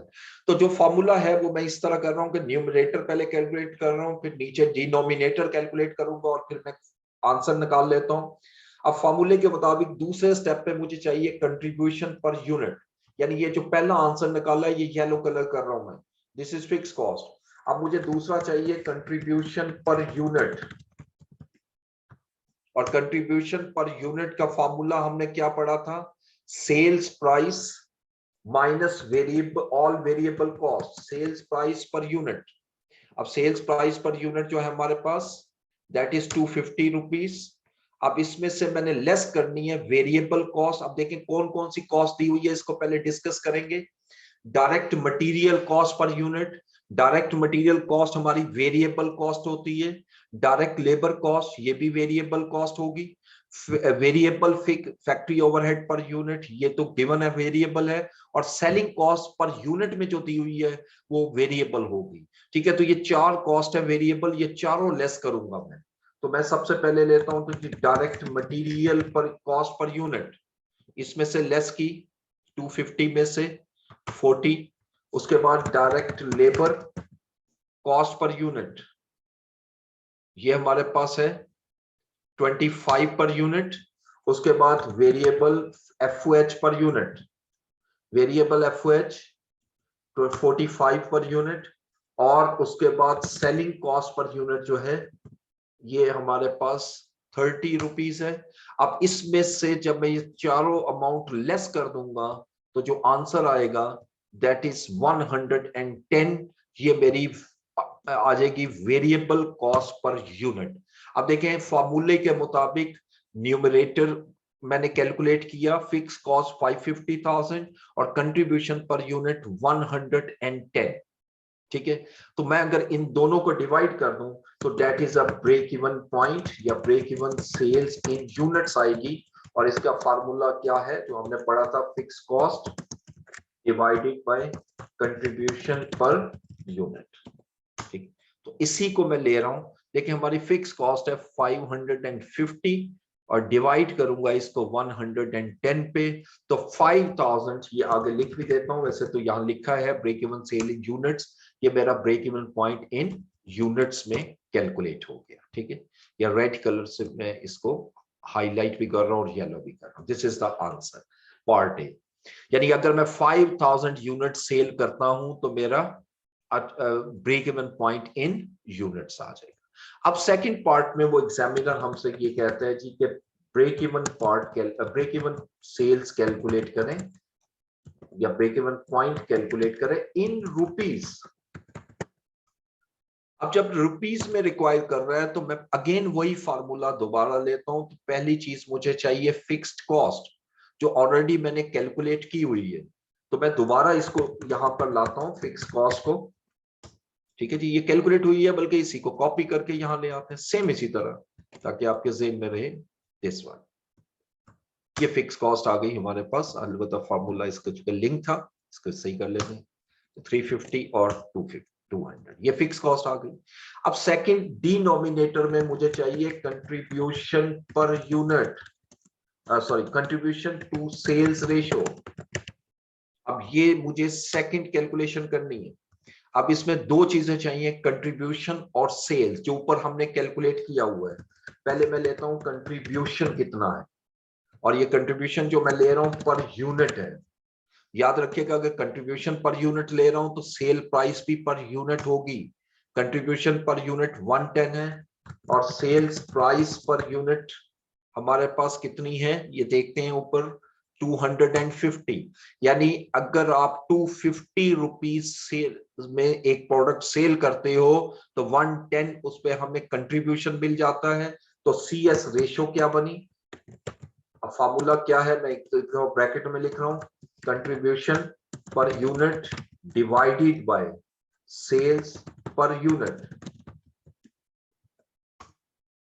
ठीक है, तो ये contribution per unit divided by sales per unit, इसको जब मैंने डिवाइड किया तो दैट इज 0 पॉइंट, अगर मैं इसको बढ़ा दूं डेसिमल तो देखें 0.44 आ रहा है, एग्जैक्ट 0.44 या 44% जो है वो CS रेशियो आ गई। ये मेरा दूसरा इसमें हिस्सा है जो मुझे कैलकुलेट करना था, CS रेशियो। अब जब ये दोनों कैलकुलेट हो गई, अब मैं क्या करूंगा, ब्रेक इवन पॉइंट कैलकुलेट कर लेता हूं इन रुपीस, और इसके लिए हमने क्या फार्मूला पढ़ा था, fixed cost divided bye CS ratio. अब देखें इस फार्मूले को मैं पुट कर रहा हूं, फिक्स कॉस्ट मेरी है 550,000 और इसको डिवाइड करूंगा मैं CS रेशियो से 0.44 से, तो 1.25 मिलियन जो है ये मेरा break even point in rupees आ जाएगा, and that is the final answer जो मैंने बी पार्ट कैलकुलेट किया। ठीक है जी, ये दो मैंने मेथड अभी सॉल्व किए। अब तीसरा आइएगा, अभी हम इसमें कैलकुलेट करेंगे पार्ट सी में margin of safety, only margin of safety. What is a margin of safety? Margin of safety is a difference between budgeted sales and break-even sales. अब मैं ये margin of safety in units पहले calculate करता हूं, पहले units में, ठीक है जी, फिर रुपीस में कैलकुलेट करेंगे, दोनों कैलकुलेट करेंगे। Margin of safety in unit, तो मुझे पहले बजटेड सेल चाहिए इन यूनिट्स। अब बजटेड सेल्स देखें, हमें क्वेश्चन में गिवन होगी, ये देखिए company has set budget of 5800 units for coming period, यानी ये जो बजटेड सेल है ये मेरा 5800 है, और ब्रेक इवन सेल्स भी अब मुझे इन यूनिट्स चाहिए, जो मैंने पार्ट ए में कैलकुलेट की थी 5000, दिस वन 5000 यूनिट्स। अब मेरा जो बजट है वो 5800 है, ब्रेक इवन जो है वो आपका 5000 है। सो मार्जिन ऑफ सेफ्टी, जिसको MSP कहते हैं, margin of safety in units, वो मेरा कैसे आएगा, इन दोनों का डिफरेंस। पहले मैं जरा फार्मूला इसका इसके ब्रैकेट में लिख दूं, budget sales minus break even sales. जब बजट सेल में से ब्रेक इवन सेल लेस करूंगा, यानी 5800 माइनस 5000, तो 800 is the margin of safety in units आ जाएगा, and that is the answer. और अगर इसी क्वेश्चन में, इसी पार्ट में मैं आपसे कहता हूं जी कि मार्जिन ऑफ डी पार्ट में margin of safety in rupees निकालने हैं, तो फिर भी फार्मूला यही रहेगा, सिर्फ फर्क ये आएगा कि अब मुझे बजटेड सेल्स जो है वो इन यूनिट नहीं चाहिए, इन रुपीस चाहिए।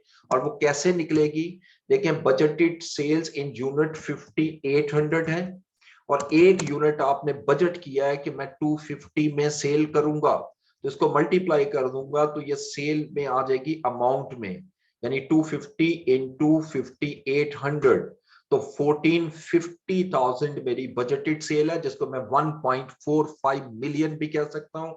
और budgeted sales, sorry break even sales अब मुझे चाहिए, लेकिन अब ब्रेक इवन सेल्स भी मुझे रुपीस वाली चाहिए। अब रुपीस वाली हमने कैलकुलेट की है, रुपीस में भी ऑलरेडी कैलकुलेट कर चुके हैं, ये this one break even point in rupees 1250। अब अगर इन दोनों का डिफरेंस लूंगा तो दैट इज MS, यानी margin of safety in rupees, और फार्मूला अब भी वही है, budgeted sale minus break even cell.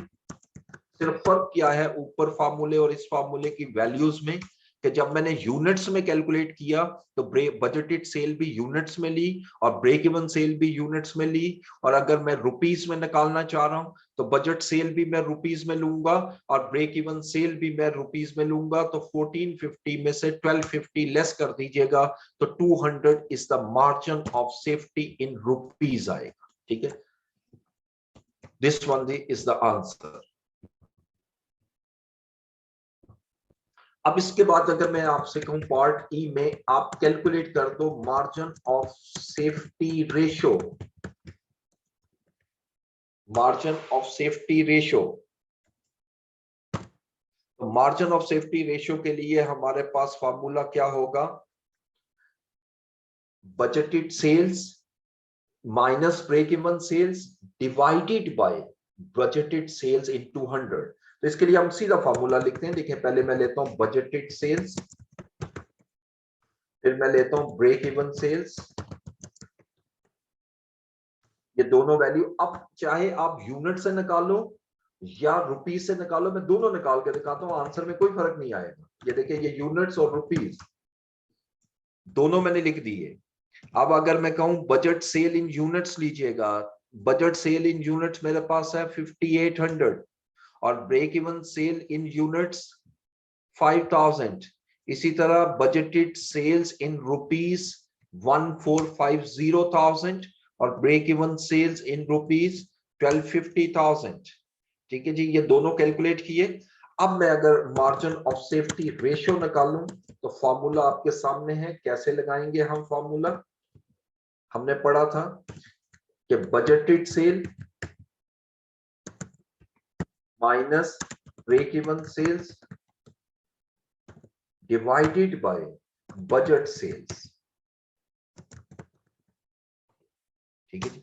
अब इस फार्मूले को पुट करें, चाहे मैं यूनिट्स में पुट करूं या रुपीस में, you will see the answer will be same. देखिए मैंने क्या किया, यहां फार्मूले के मुताबिक बजट सेल ली minus break even sale divided by budget sale 5800। तो ये आंसर जो आ रहा है दैट इज 0.14। और अगर मजीद इंक्रीज करना हो तो ये देखें 13.79। और एक यही फार्मूला मैं यहां पर लूं, यहां पर अप्लाई करूं तो budgeted sales 1450 minus break even sale और whole divided by budgeted sale 1450। तो अब भी देखिएगा कि आंसर वही आएगा 1379। तो चाहे आप यूनिट्स में निकालो या आप कैलकुलेट करो उसमें, तो ये मैंने परसेंटेज में कन्वर्ट कर दिया। ये देखें 13.79%। अगर आपको एग्जामिनर ये कहता है जी margin of safety ratio calculate करो, तो फिर आपने जो कैलकुलेशन ऊपर की है उसी से कैलकुलेट कर दो, क्योंकि इसके आंसर में कोई फर्क नहीं आता। ठीक है, ये मैंने जितना अभी तक पढ़ाया था उसको मैंने ये एक एग्जाम्पल में इसको रिवाइज कर दिया। ये सारा उसको रिवाइज किया मैंने कि किस तरह आपने इसको कैलकुलेट करना है। जी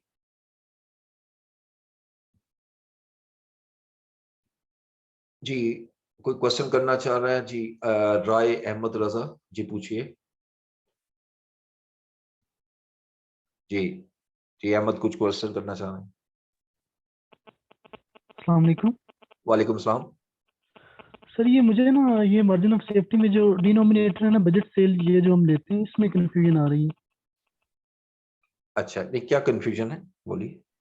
कि ये सर किस तरह हम ले रहे हैं बजट सेल, ये बजट सेल ब्रेक इवन और बजट सेल, ये इसकी तो ऊपर वाली समझ लगी, लेकिन ये डिनोमिनेटर जो लेते हैं ना इसका हाँ जी, मुझे समझ नहीं आई कि कहाँ से अच्छा हमने लिया। ठीक है। देखें अब डिनोमिनेटर जो है फार्मूले के मुताबिक चलेंगे तो हम बेसिकली, देखिए फार्मूले में क्या लिखा हुआ है, बजटेड सेल्स। मैं यहाँ पर आपको नीचे शो भी करता हूँ। मैंने ये किया, बजटेड सेल है मेरे पास 5800। चाहे मैंने बोला कहीं से भी निकालो आंसर वही आएगा 5800 माइनस अब 5000 ब्रेक इवन सेल। फार्मूला बस ऊपर देखिए आपको सेम नजर आएगा, budget sale 5800 break even sale 5000 divided by budget sale. Budget sale है 5800। ठीक है, और इसको अगर मैं 100 से मल्टीप्लाई कर दूं तो ये परसेंटेज में कन्वर्ट हो जाएगा। यानी जिसमें से आप माइनस कर रहे हैं ना वो ही डिनोमिनेटर भी होगा। यानी ये 5800 न्यूमरेटर में भी यूज होगा और डिनोमिनेटर में भी यूज होगा। असल में बजट से नीचे जितनी भी आपका मार्जिन क्रिएट हो रहा होता है उसको हम मार्जिन ऑफ सेफ्टी कहते हैं। ठीक है।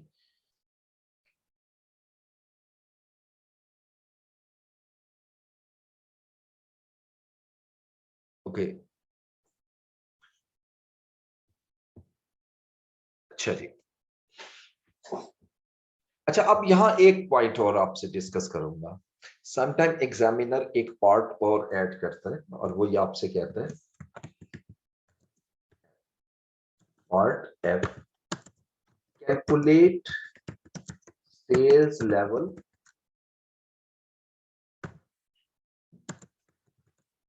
Company intends to earn rupees 700,000 profit.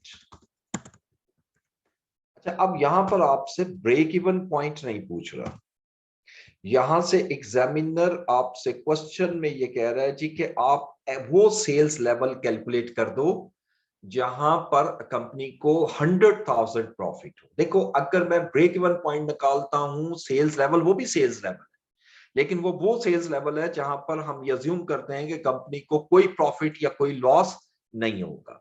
तो जिस वक्त क्वेश्चन के अंदर आपको ये प्रॉफिट दे दे कि इतना प्रॉफिट भी कमाना है, तो फॉर्मूला वही यूज करूंगा मैं ब्रेक इवन पॉइंट का, लेकिन थोड़ा सा चेंज करके अगर मैं इन यूनिट्स कैलकुलेट करना चाह रहा हूं तो फॉर्मूला क्या यूज करूंगा, जैसे पहले किया था फिक्स कॉस्ट।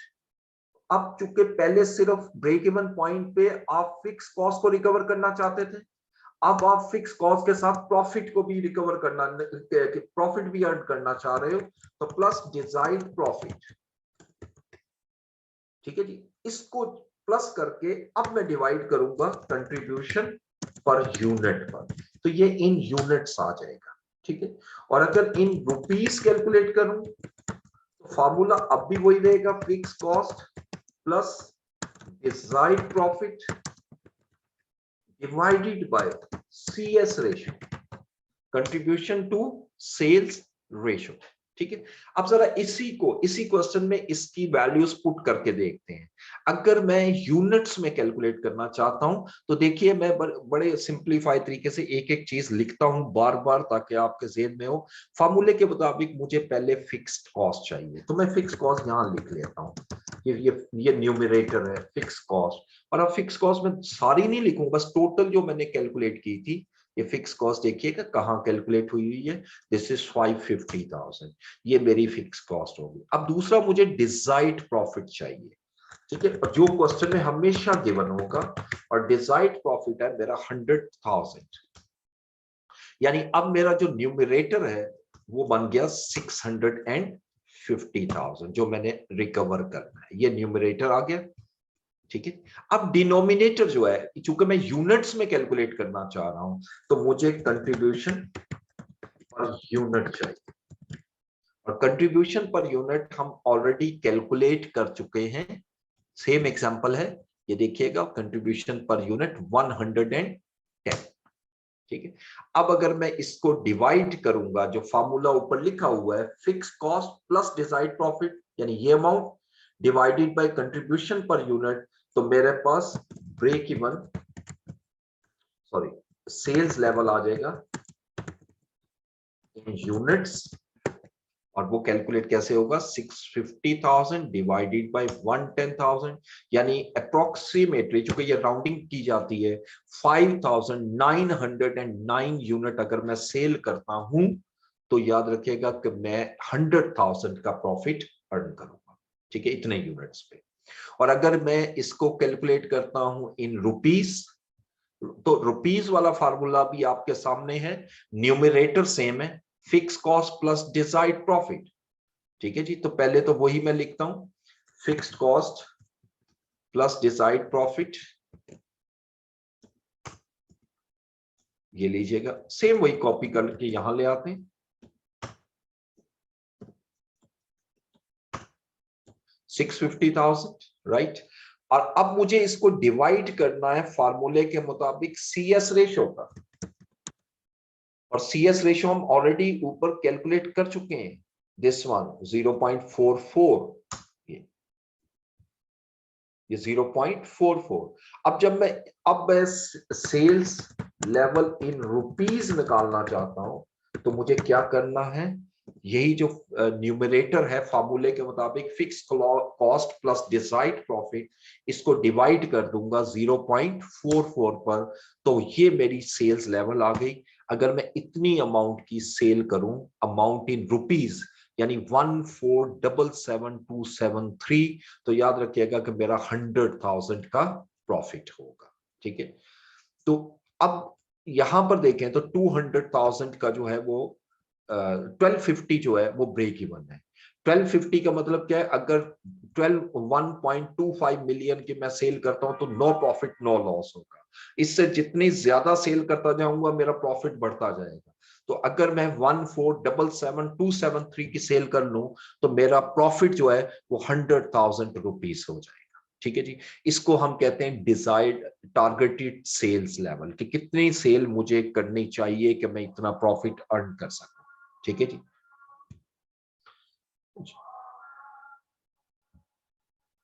जी अजान हो रही है, जरा ये सुन लें उसके बाद शुरू करें।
ओके जी,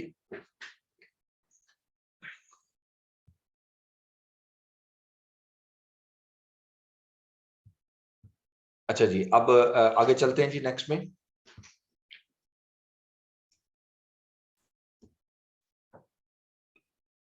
इसमें एग्जामिनर समटाइम ये कहता है जी कि अब मैं आगे बढ़ता जा रहा हूं, छोटे छोटे पॉइंट वो जो एग्जाम में वो पूछता है। ठीक है, पार्ट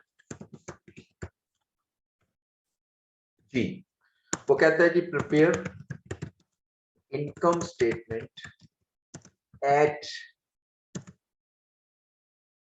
ब्रेक इवन पॉइंट। ठीक है, अब यहां पर 3 इनकम स्टेटमेंट मैं आपके सामने बनाऊंगा जो एग्जामिनर आपसे रिक्वायर कर सकता है। पहले वो कह सकता है जी इनकम स्टेटमेंट बनाओ ब्रेक इवन पॉइंट पर। तो मैं अब ब्रेक इवन पॉइंट मेरा क्या है वो हमने ऑलरेडी कैलकुलेट किया हुआ है। ब्रेक इवन पॉइंट जो है वो चाहे सेल ले लो यूनिट्स ले लो, वो 5000 यूनिट्स है। ठीक है, मैं 5000 से कैलकुलेट करता हूं। तो देखें हम इनकम स्टेटमेंट कैसे बनाएंगे। सबसे पहले मैं लेता हूं सेल्स। अब यहां पर 5000 यूनिट मैंने सेल किए करूंगा, और कितनी प्राइस पे सेल करूंगा, हमारी प्राइस है 250 रुपीज। ये एग्जैक्टली वही अमाउंट आएगी जो मैंने break even point in rupees निकाले थे। ठीक है, 5000 इंटू 250, ये 1250 आ गई। अब इसमें से मैं लेस करूंगा वेरिएबल कॉस्ट, वेरिएबल कॉस्ट। अच्छा, अब ये जरा फॉर्मेट आपने जरा ध्यान से देखना है, ये मैंने इसलिए ये क्वेश्चन आगे लेके जा रहा हूँ, एक इसका स्पेसिफिक फॉर्मेट होता है, उस फॉर्मेट के थ्रू लेके जा रहा हूँ। पहले सारी वेरिएबल कॉस्ट लेनी है, कंट्रीब्यूशन निकालना है, फिर फिक्स कॉस्ट की तरफ आना है।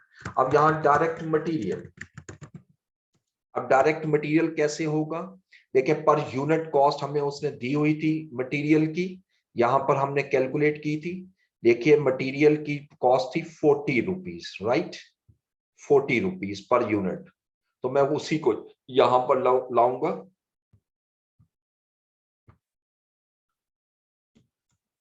जी कितने यूनिट हैं जी, वही 5000 यूनिट इंटू 40, एक ये अमाउंट लेस होगी, 5000 इंटू 40, यूनिट्स 5000 रहेंगे। यूनिट कॉस्ट जो है मैं इसको नीचे ले आता हूं ताकि जरा बार बार हमें अप एंड डाउन ना करना पड़े, डेटा से यहां से उठा लेते हैं, ये मैं यहां लिख दूं, ठीक है जी। इसी तरह डायरेक्ट लेबर कॉस्ट जो है वो 25 rupees per unit, 25 rupees per unit, यानी 5000 इंटू 25, और जब इसको मल्टीप्लाई करूंगा 5000 इंटू 25, तो ये मेरे पास डायरेक्ट लेबर कॉस्ट आ गई। देन वेरिएबल FOH, ये मेरे पास जो वैल्यू है वो 45 पर यूनिट है, यानी 5000 यूनिट अगर मैं प्रोड्यूस कर रहा हूं तो उस पर 45 की कॉस्ट आएगी, तो ये बन जाएगी अमाउंट 5000 इंटू 45, ये 225,000, और उसके बाद सेलिंग कॉस्ट आ जाएगी वेरिएबल में, और जो सेलिंग कॉस्ट है वो 30 रुपीज पर यूनिट है, 5000 इंटू 30। तो अब अगर इसको कैलकुलेट करें 5000 इंटू 30, ठीक है, तो 150,000 कॉस्ट ये आ गई। तो ये सारी जितनी कॉस्ट है इसको मैं पहले स्टेप पे टोटल करता हूं, ये 700,000 कॉस्ट आ गई, ये टोटल वेरिएबल कॉस्ट है। और अगर सेल्स में से मैं वेरिएबल कॉस्ट लेस करूंगा तो that is known as contribution margin, ये मेरा कंट्रीब्यूशन मार्जिन आ जाएगा 1250 माइनस 700,000, 550,000 जो है वो मेरा कंट्रीब्यूशन मार्जिन आ गया, ठीक है जी। ये पहला स्टेप होता है इनकम स्टेटमेंट में। उसके बाद अब मुझे इसमें से लेस करनी है फिक्स कॉस्ट, फिक्स कॉस्ट। अब फिक्स कॉस्ट जो है दो है, एक प्रोडक्शन की और एक एडमिनिस्ट्रेशन की, प्रोडक्शन और एडमिनिस्ट्रेशन। प्रोडक्शन की जो फिक्स कॉस्ट है वो हमें क्वेश्चन में दी हुई है, यहां से ले लीजिएगा, ये देखिएगा, ये 500 एंड सॉरी प्रोडक्शन की जो फिक्स कॉस्ट है वो 350,000 है, और जो आपकी एडमिनिस्ट्रेशन की है वो 200,000 है। अब इसको प्लस करते हैं तो ये भी 550,000 कॉस्ट आ गई फिक्स कॉस्ट। अब मैं नेक्स्ट स्टेप पे कंट्रीब्यूशन मार्जिन में से फिक्स कॉस्ट को लेस करूंगा तो मेरा प्रॉफिट और लॉस आएगा जो कि 0 होना चाहिए, क्योंकि ब्रेक इवन पॉइंट पर मेरा प्रॉफिट और लॉस नहीं होता। ये देखिएगा 0 आंसर आ गया, ठीक है जी। ये एग्जामिनर क्वेश्चन एग्जामिनेशन में आपसे रिक्वायर कर सकता है कि आप इसका प्रॉफिट भी कैलकुलेट करो। ये जितनी चीजें मैंने कैलकुलेट की हैं सारी एक क्वेश्चन में नहीं होगी, लेकिन मैंने चूंकि एक ही क्वेश्चन को लेकर उसी को मैं आपको आगे लेके जा रहा हूं कि एग्जामिनर आपसे क्या क्या रिक्वायर कर सकता है एक क्वेश्चन में, ठीक है। तो ये जो आप कैलकुलेट किया दैट इज अ प्रॉफिट और लॉस जो कि यकीनन 0 आएगा, ठीक है, ब्रेक इवन पॉइंट। अच्छा, अब दूसरा हमने एक बजट बनाया हुआ था, ठीक है, एक बजट बनाया हुआ था क्वेश्चन में 5800 यूनिट। अब वो क्वेश्चन में दूसरा हिस्सा ये कहता है, सेकंड पार्ट वो ये कहता है जी कि आप इनकम स्टेटमेंट बनाओ, इसी को नीचे लाता हूं एच में। वो कहता है जी कि आप प्रिपेयर बजटेड इनकम स्टेटमेंट बनाओ। चलिए इस तरह वर्ड यूज करते हैं, बजटेड इनकम स्टेटमेंट। अभी जैसे आप स्टूडेंट्स का क्वेश्चन था कि जी बजट इनकम स्टेटमेंट, वो यही चीज है जो मैं बना रहा हूं, इसी स्टाइल में हमने वहां पर भी बनानी है उस क्वेश्चन में। तो सबसे पहले अब मैं सेल्स लूंगा। अब सेल जो लूंगा सारा डाटा तकरीबन वही है, स्वाय ये कि सेल्स यूनिट्स जो है ना वो 5000 नहीं लेने, 5800 है, क्योंकि बजट मेरा 5800 था इनटू 40, सॉरी 250 सेल प्राइस थी, तो 5800 को हमने 250 से मल्टीप्लाई किया तो 1450 जो है ये मेरी बजटेड सेल्स आ गई। अब यही फॉर्मेट जो है, इसी फॉर्मेट को चूंकि मैंने कंटिन्यू करना है, मैं पूरी कॉपी करता हूं और चेंज करता जाता हूं। एक एक चीज हम देखते जाते हैं और चेंज करते जाते हैं। लेकिन डायरेक्ट मटेरियल कॉस्ट जो है वो 5000 यूनिट की नहीं होगी, अब 5800 इंटू 40 होगी, जो मैं चेंज करूंगा यहां पर 5800 इंटू 40, ये कॉस्ट 232,000 आ गई। Direct labour cost 25 per unit है, वो वही रहेगी, लेकिन यूनिट्स 5800 होंगे। तो अगर 5800 को 25 से मल्टीप्लाई करूं तो ये 145,000। वेरिएबल एफओएच जो है वो भी 5800 इंटू 45, सिर्फ मैं यूनिट्स चेंज कर रहा हूं, बाकी फॉर्मेट जो है वो सारा सेम वही होगा जो अभी हमने डिस्कस किया 5800। और उसके बाद सेलिंग कॉस्ट 5800 इंटू 30, तो 812,000। तो ये मेरा कंट्रीब्यूशन मार्जिन आ गया 638,000। और फिक्स कॉस्ट जो है वो तो सेम वही रहेगी जो हमने यहां लिखी है, इसमें कोई फर्क नहीं आएगा, 350 एंड 200,000।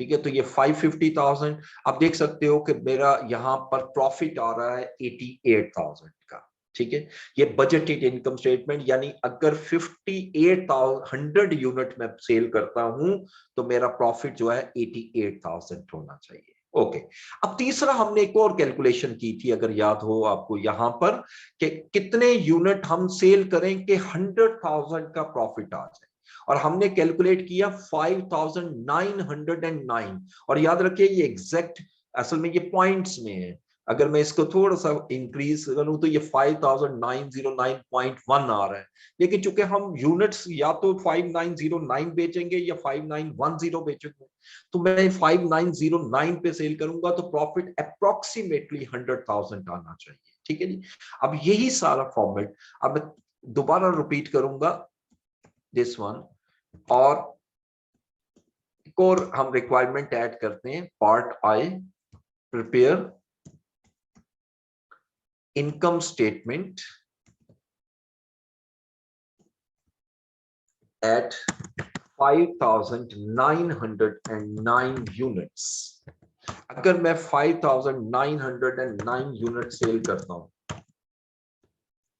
5,909, तो मेरा रेवेन्यू कितना होगा, 250 से मल्टीप्लाई कर दिया। ठीक है जी, 25,909 इंटू 250, तो ये मेरा रेवेन्यू आ गया 1,1477,250।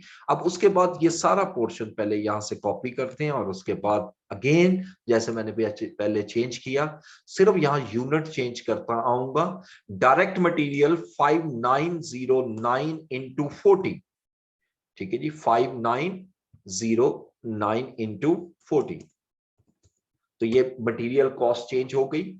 लेबर कॉस्ट इसी तरह यहां यूनिट चेंज किए, 5,909 इंटू 25, तो इसकी कॉस्ट भी चेंज हो जाएगी, 5,909 इंटू 25, 1,47725। वेरिएबल एफओएच इसको भी चेंज करें, 5,909 इंटू 45, तो वेरिएबल कॉस्ट भी मेरी चेंज होकर 265,905 आ गई।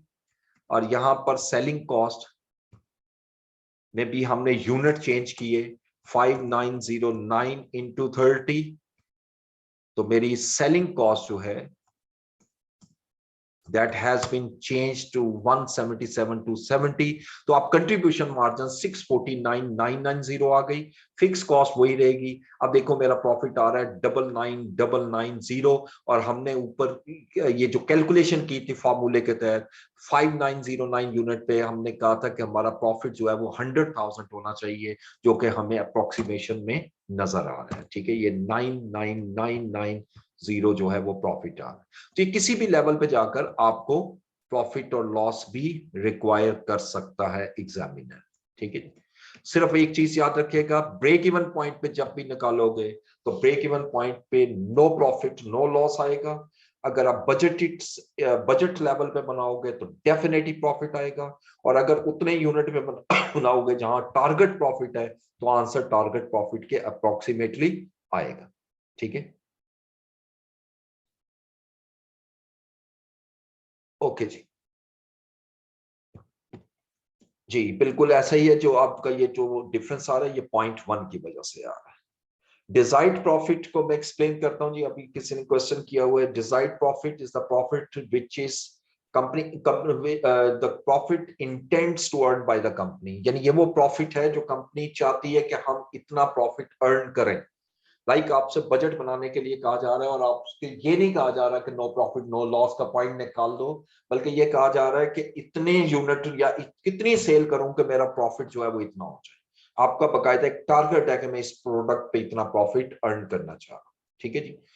अब ये तो मेरा आ गया सिंगल प्रोडक्ट का सारा। अभी जैसे जो मल्टीपल प्रोडक्ट है उसमें एक स्टूडेंट ने क्वेश्चन किया था, अगर एक से ज्यादा प्रोडक्ट्स आपके पास आ जाए, लाइक 2 प्रोडक्ट्स हैं, दोनों का अपना कंट्रीब्यूशन तो हो सकता है बट फिक्स कॉस्ट दोनों की एक होती है, कांस्टेंट होती है, बराबर होती है, यानी फिक्स कॉस्ट 2 नहीं होती। तो अब हम, क्योंकि फिक्स कॉस्ट ऑर्गेनाइजेशन की है, वो किसी प्रोडक्ट की स्पेसिफिक नहीं होती, वो एज अ होल होती है, तो फिर उस सूरत में हम ब्रेक इवन कैसे कैलकुलेट करेंगे, तो ये मैं थोड़ा सा आइडिया देता हूं, लेकिन ये हमारे सिलेबस में नहीं है और पास पेपर में भी नहीं है, तो मैं थोड़ा सा करवा देता हूं। Multiple products break even point. जब मैं multi product break even point की तरफ आऊंगा तो मेरी एक अजम्पशन बढ़ जाएगी। हमने 4 अजम्पशन ऊपर पढ़ी थी, अजम्पशन नंबर 5, और वो क्या है? There shall be constant sales mix ratio. देखिए, sales mix ratio is the most important thing. जी आसिफ, आपको क्वेश्चन करना चाह रहे हैं, पूछिए।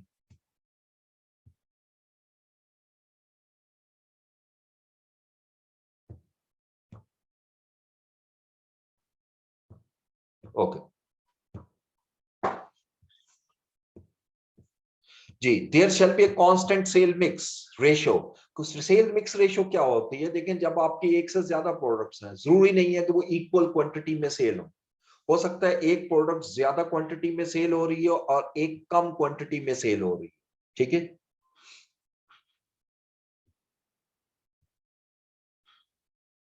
ठीक है। बेसिकली ये जैसे मैंने अभी आपको बताया सिलेबस में नहीं है, मैंने सिर्फ उस स्टूडेंट्स के क्वेश्चन के हवाले से मैंने ये जवाब देने की है जी। ये को क्वेश्चन करना चाह रहे हैं जी, वकार अहमद।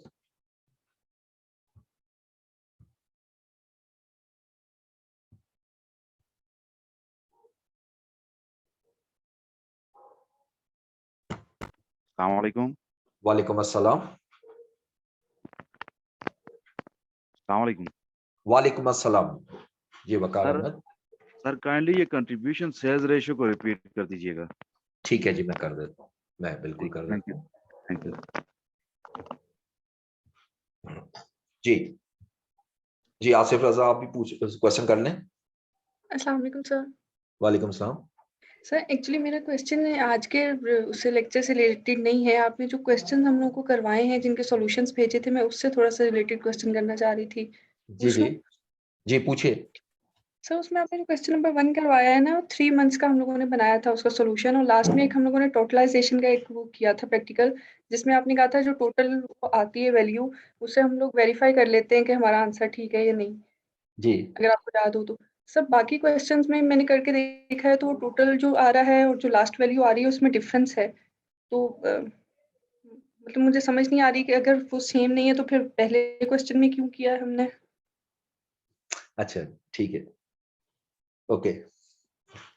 चलिए, मैं दोनों का आंसर देता हूँ जी step sir. By sir step. एक चीज और भी क्लियर कर दीजिएगा सर, ये जो जी क्वेश्चंस आप बता रहे हैं ये तो पास्ट पेपर्स के हैं ना, जो आपने सॉल्यूशन सेंड किए थे। जी जी।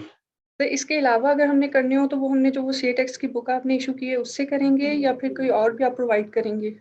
देखिए, मैंने जो क्वेश्चन आपको प्रोवाइड किया इसके 2 पार्ट हैं। एक एक शुरू के क्वेश्चन है, वो आपके पास पेपर के क्वेश्चन नहीं है, ठीक है। जी सर, वो और बेसिकली। जी, और दूसरे जो क्वेश्चन है बी पार्ट कह लें या नीचे जो दिए हुए हैं 1 से 12 तक, वो सारे पास पेपर के। तो अगर आप इनको कर लें तो I think these are enough, क्योंकि जो बुक मैंने आपको दी है ना वो आपकी रिकमेंडेड बुक आई कैप की, उसके जो क्वेश्चन है वो बहुत टफ है, बहुत लेंथी है, आपके लेवल में से ऊपर है वो क्वेश्चन, इसलिए मैंने उसको अमेंड किया। सर आप ये कह रहे हैं कि अगर हम लोग ये क्वेश्चन जो है अटेम्प्ट करते हैं तो इट मींस इनफ है, इससे हो जाएंगे क्वेश्चंस जी पेपर? इंशाल्लाह ये इनफ है, और क्वेश्चन भी मैं आपको साथ साथ दे दूंगा। खुद असल में अमेंड करने पड़ते हैं मुझे, चलिए ये अमेंड करके दे दूंगा, ठीक है जी। Thank you sir.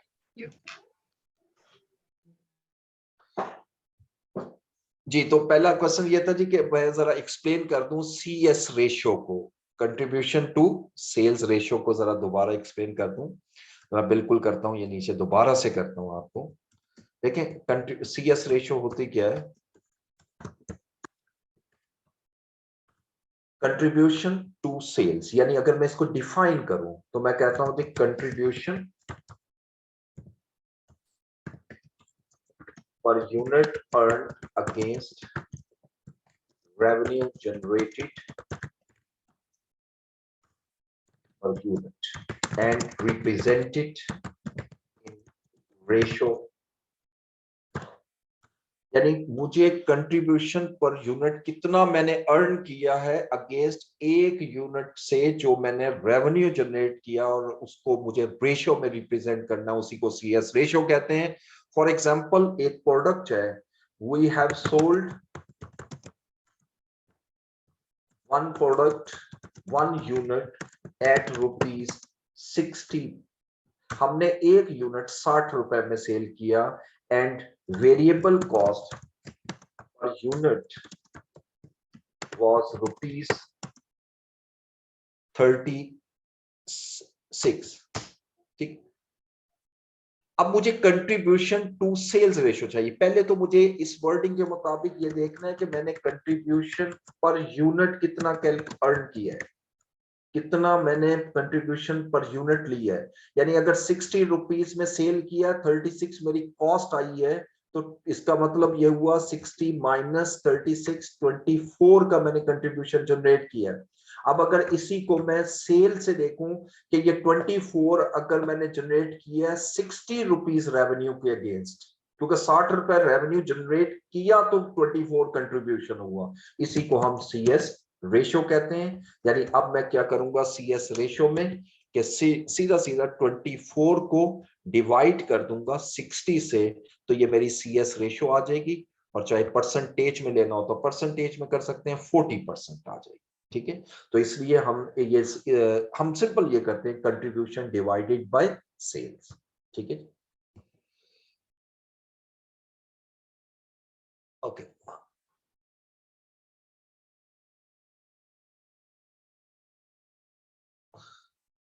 जी बिल्कुल, मार्जिन ऑफ सेफ्टी का जो सोल नहीं होता, ये आपने बिल्कुल ठीक लिखा। समटाइम ये भी होता है कि हम इन्फ्लेशनरी फैक्टर्स से बचने के लिए भी, जैसे आपने खुद लिखा क्वेश्चन में, इन्फ्लेशन अगर आप एक्सपेक्ट कर रहे हो जाएगी और अभी हम प्रेडिक्ट नहीं कर पा रहे कि कितने % होगी, तो उस सूरत में भी हम मार्जिन ऑफ सेफ्टी जो है वो क्रिएट करते हैं। ठीक है जी, अच्छा अब वो जो बजट वाला क्वेश्चन है ना, वो भी मैं आपको इसका जवाब देता हूँ जी कि टैली क्यों नहीं कर रहा आपका। इसका मतलब टैली तो सारे करेंगे, ये तो हो नहीं सकता कि वो टैली ना करें। ठीक है, तो मैं कोई भी शीट ओपन करता हूँ, लास्ट वाली, दिस वन, और इसको शेयर करता हूँ आपके साथ।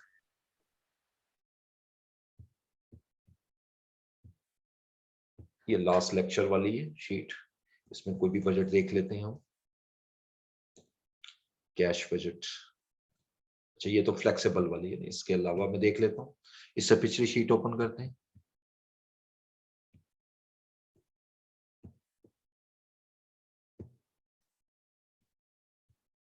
जी,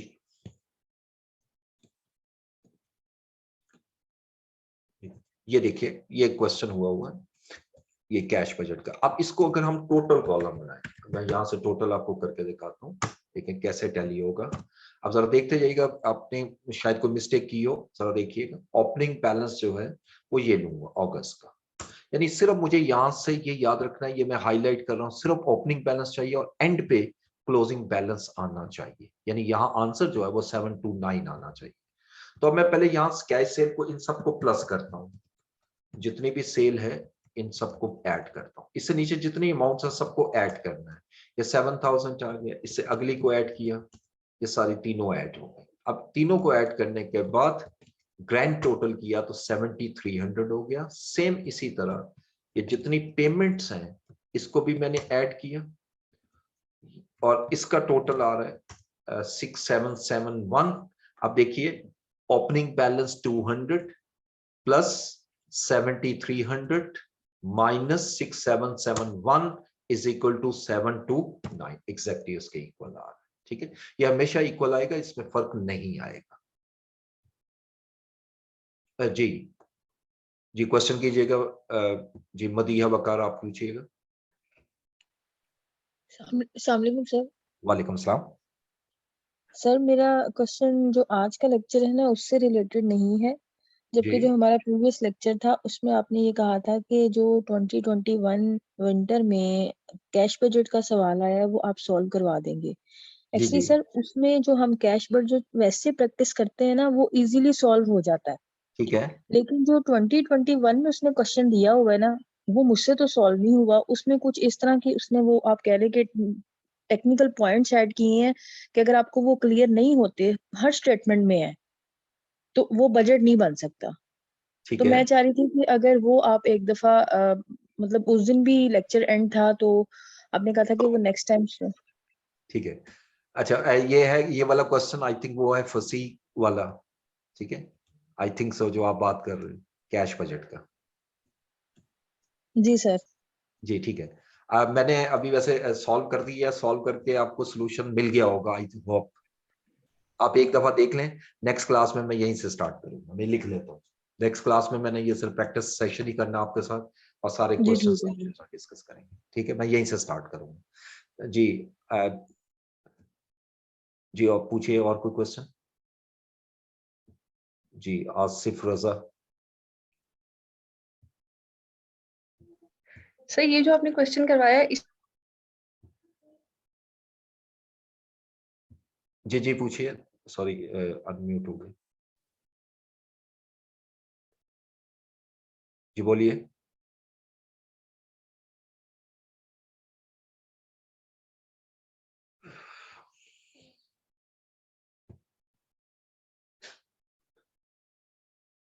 ओके जी जी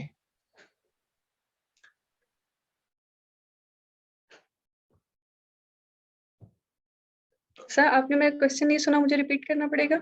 जी दोबारा रिपीट कीजिएगा, मैं सुन नहीं सर सका। मैं ये कह रही हूँ कि आपने जिस क्वेश्चन का ये टोटल किया है इससे एग्जैक्टली ऊपर वाला जो क्वेश्चन है उसमें अगर आप जी थोड़ा सा ऊपर लेके जाए मैं आपको बताऊं। ओके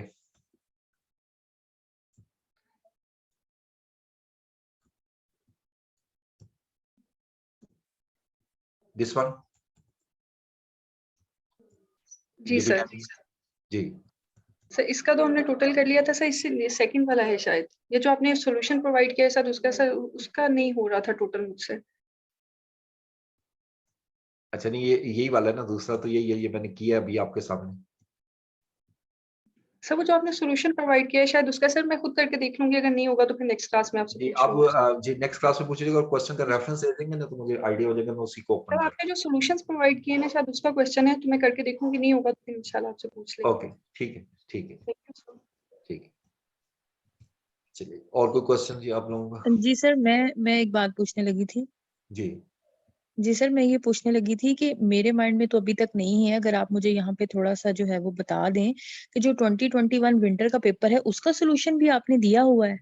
जी जी मैंने अभी क्लास शुरू करना है, कुछ मेरी तबीयत जरा एक दो दिन ठीक नहीं थी इसलिए लेट हो गया, लेकिन आज जी सर। क्लास में 1 घंटा पहले मैंने शेयर कर दिया था और जी सर। ग्रुप में आ चुका होगा आपके पास।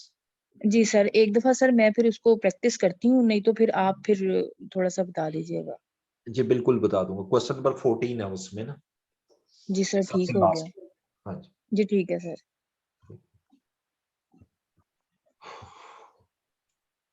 ओके जी। तो आज का जो लेक्चर है इसको जरा एक नजर हम रिवाइज कर लेते हैं जरा, 5-7 मिनट है, एक स्टूडेंट ने कहा है जिसको जरा एक दफा रिवाइज कर लें।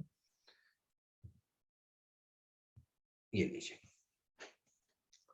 मल्टीपल प्रोडक्ट जो है वो मैंने यहीं पे रोक दिया क्योंकि वो हमारे सिलेबस में नहीं है, तो इसलिए मैंने छोड़ दिया। देखो हमने यहाँ से हमारा बेसिकली सीवीपी शुरू हुआ। सीवीपी एनालिसिस जो है वो basically it's analysis in which we have measured, we should measure के हमारा जो वॉल्यूम में चेंज आती है उसकी वजह से आपकी कॉस्ट और प्रॉफिट पे क्या इम्पैक्ट आता है, ठीक है।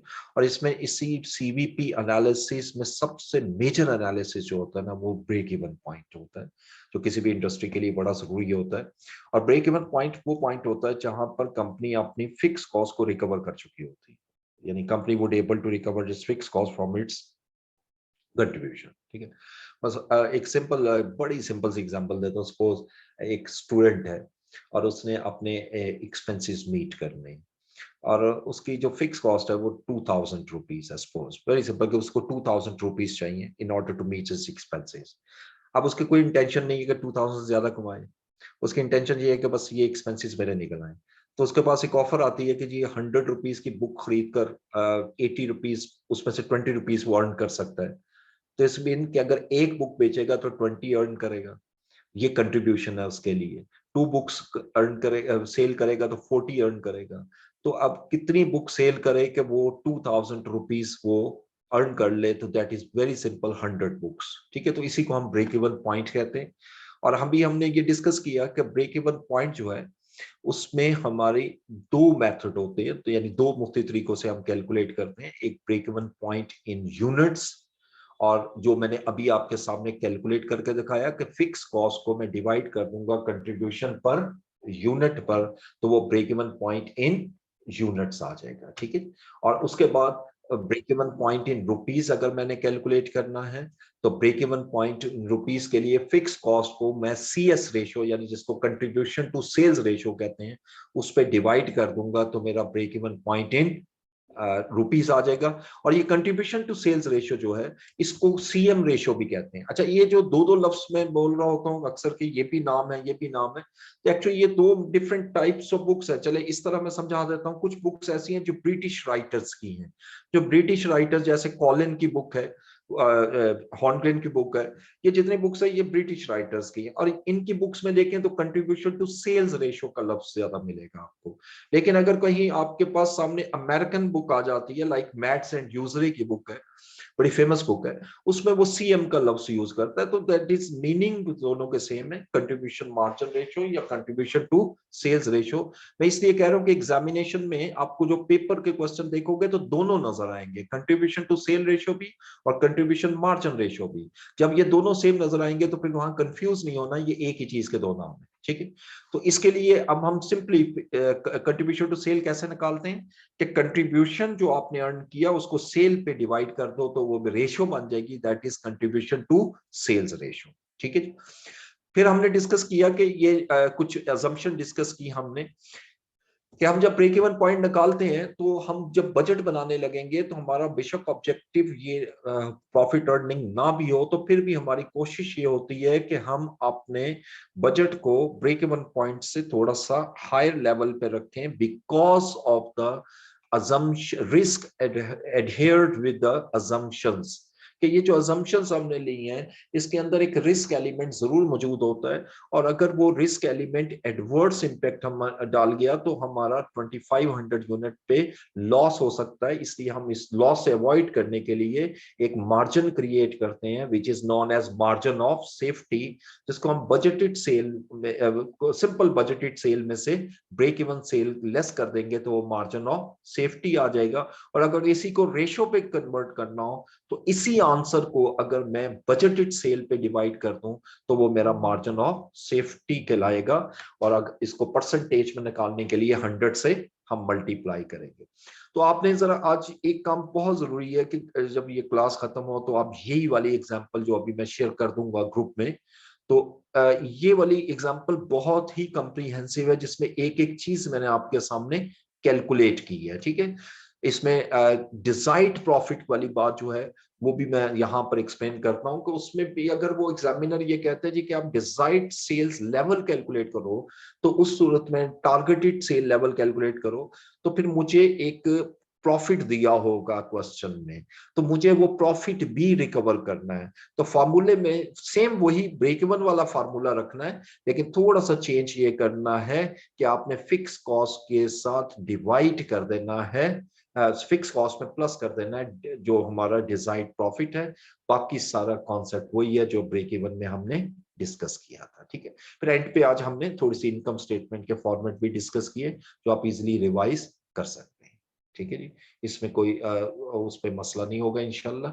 तो ये फाइल जो है ये मैं आपके साथ शेयर कर रहा हूँ, अभी आपको मिल जाती है ये फाइल भी।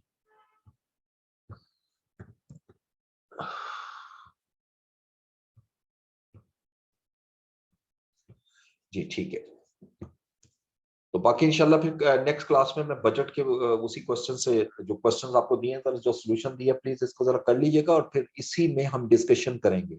ठीक है, और इसी में अगर कोई प्रॉब्लम होगी तो वो हिस्सा मैं करवा दूंगा आपको। चलिए, thank you so much, Allah Hafiz.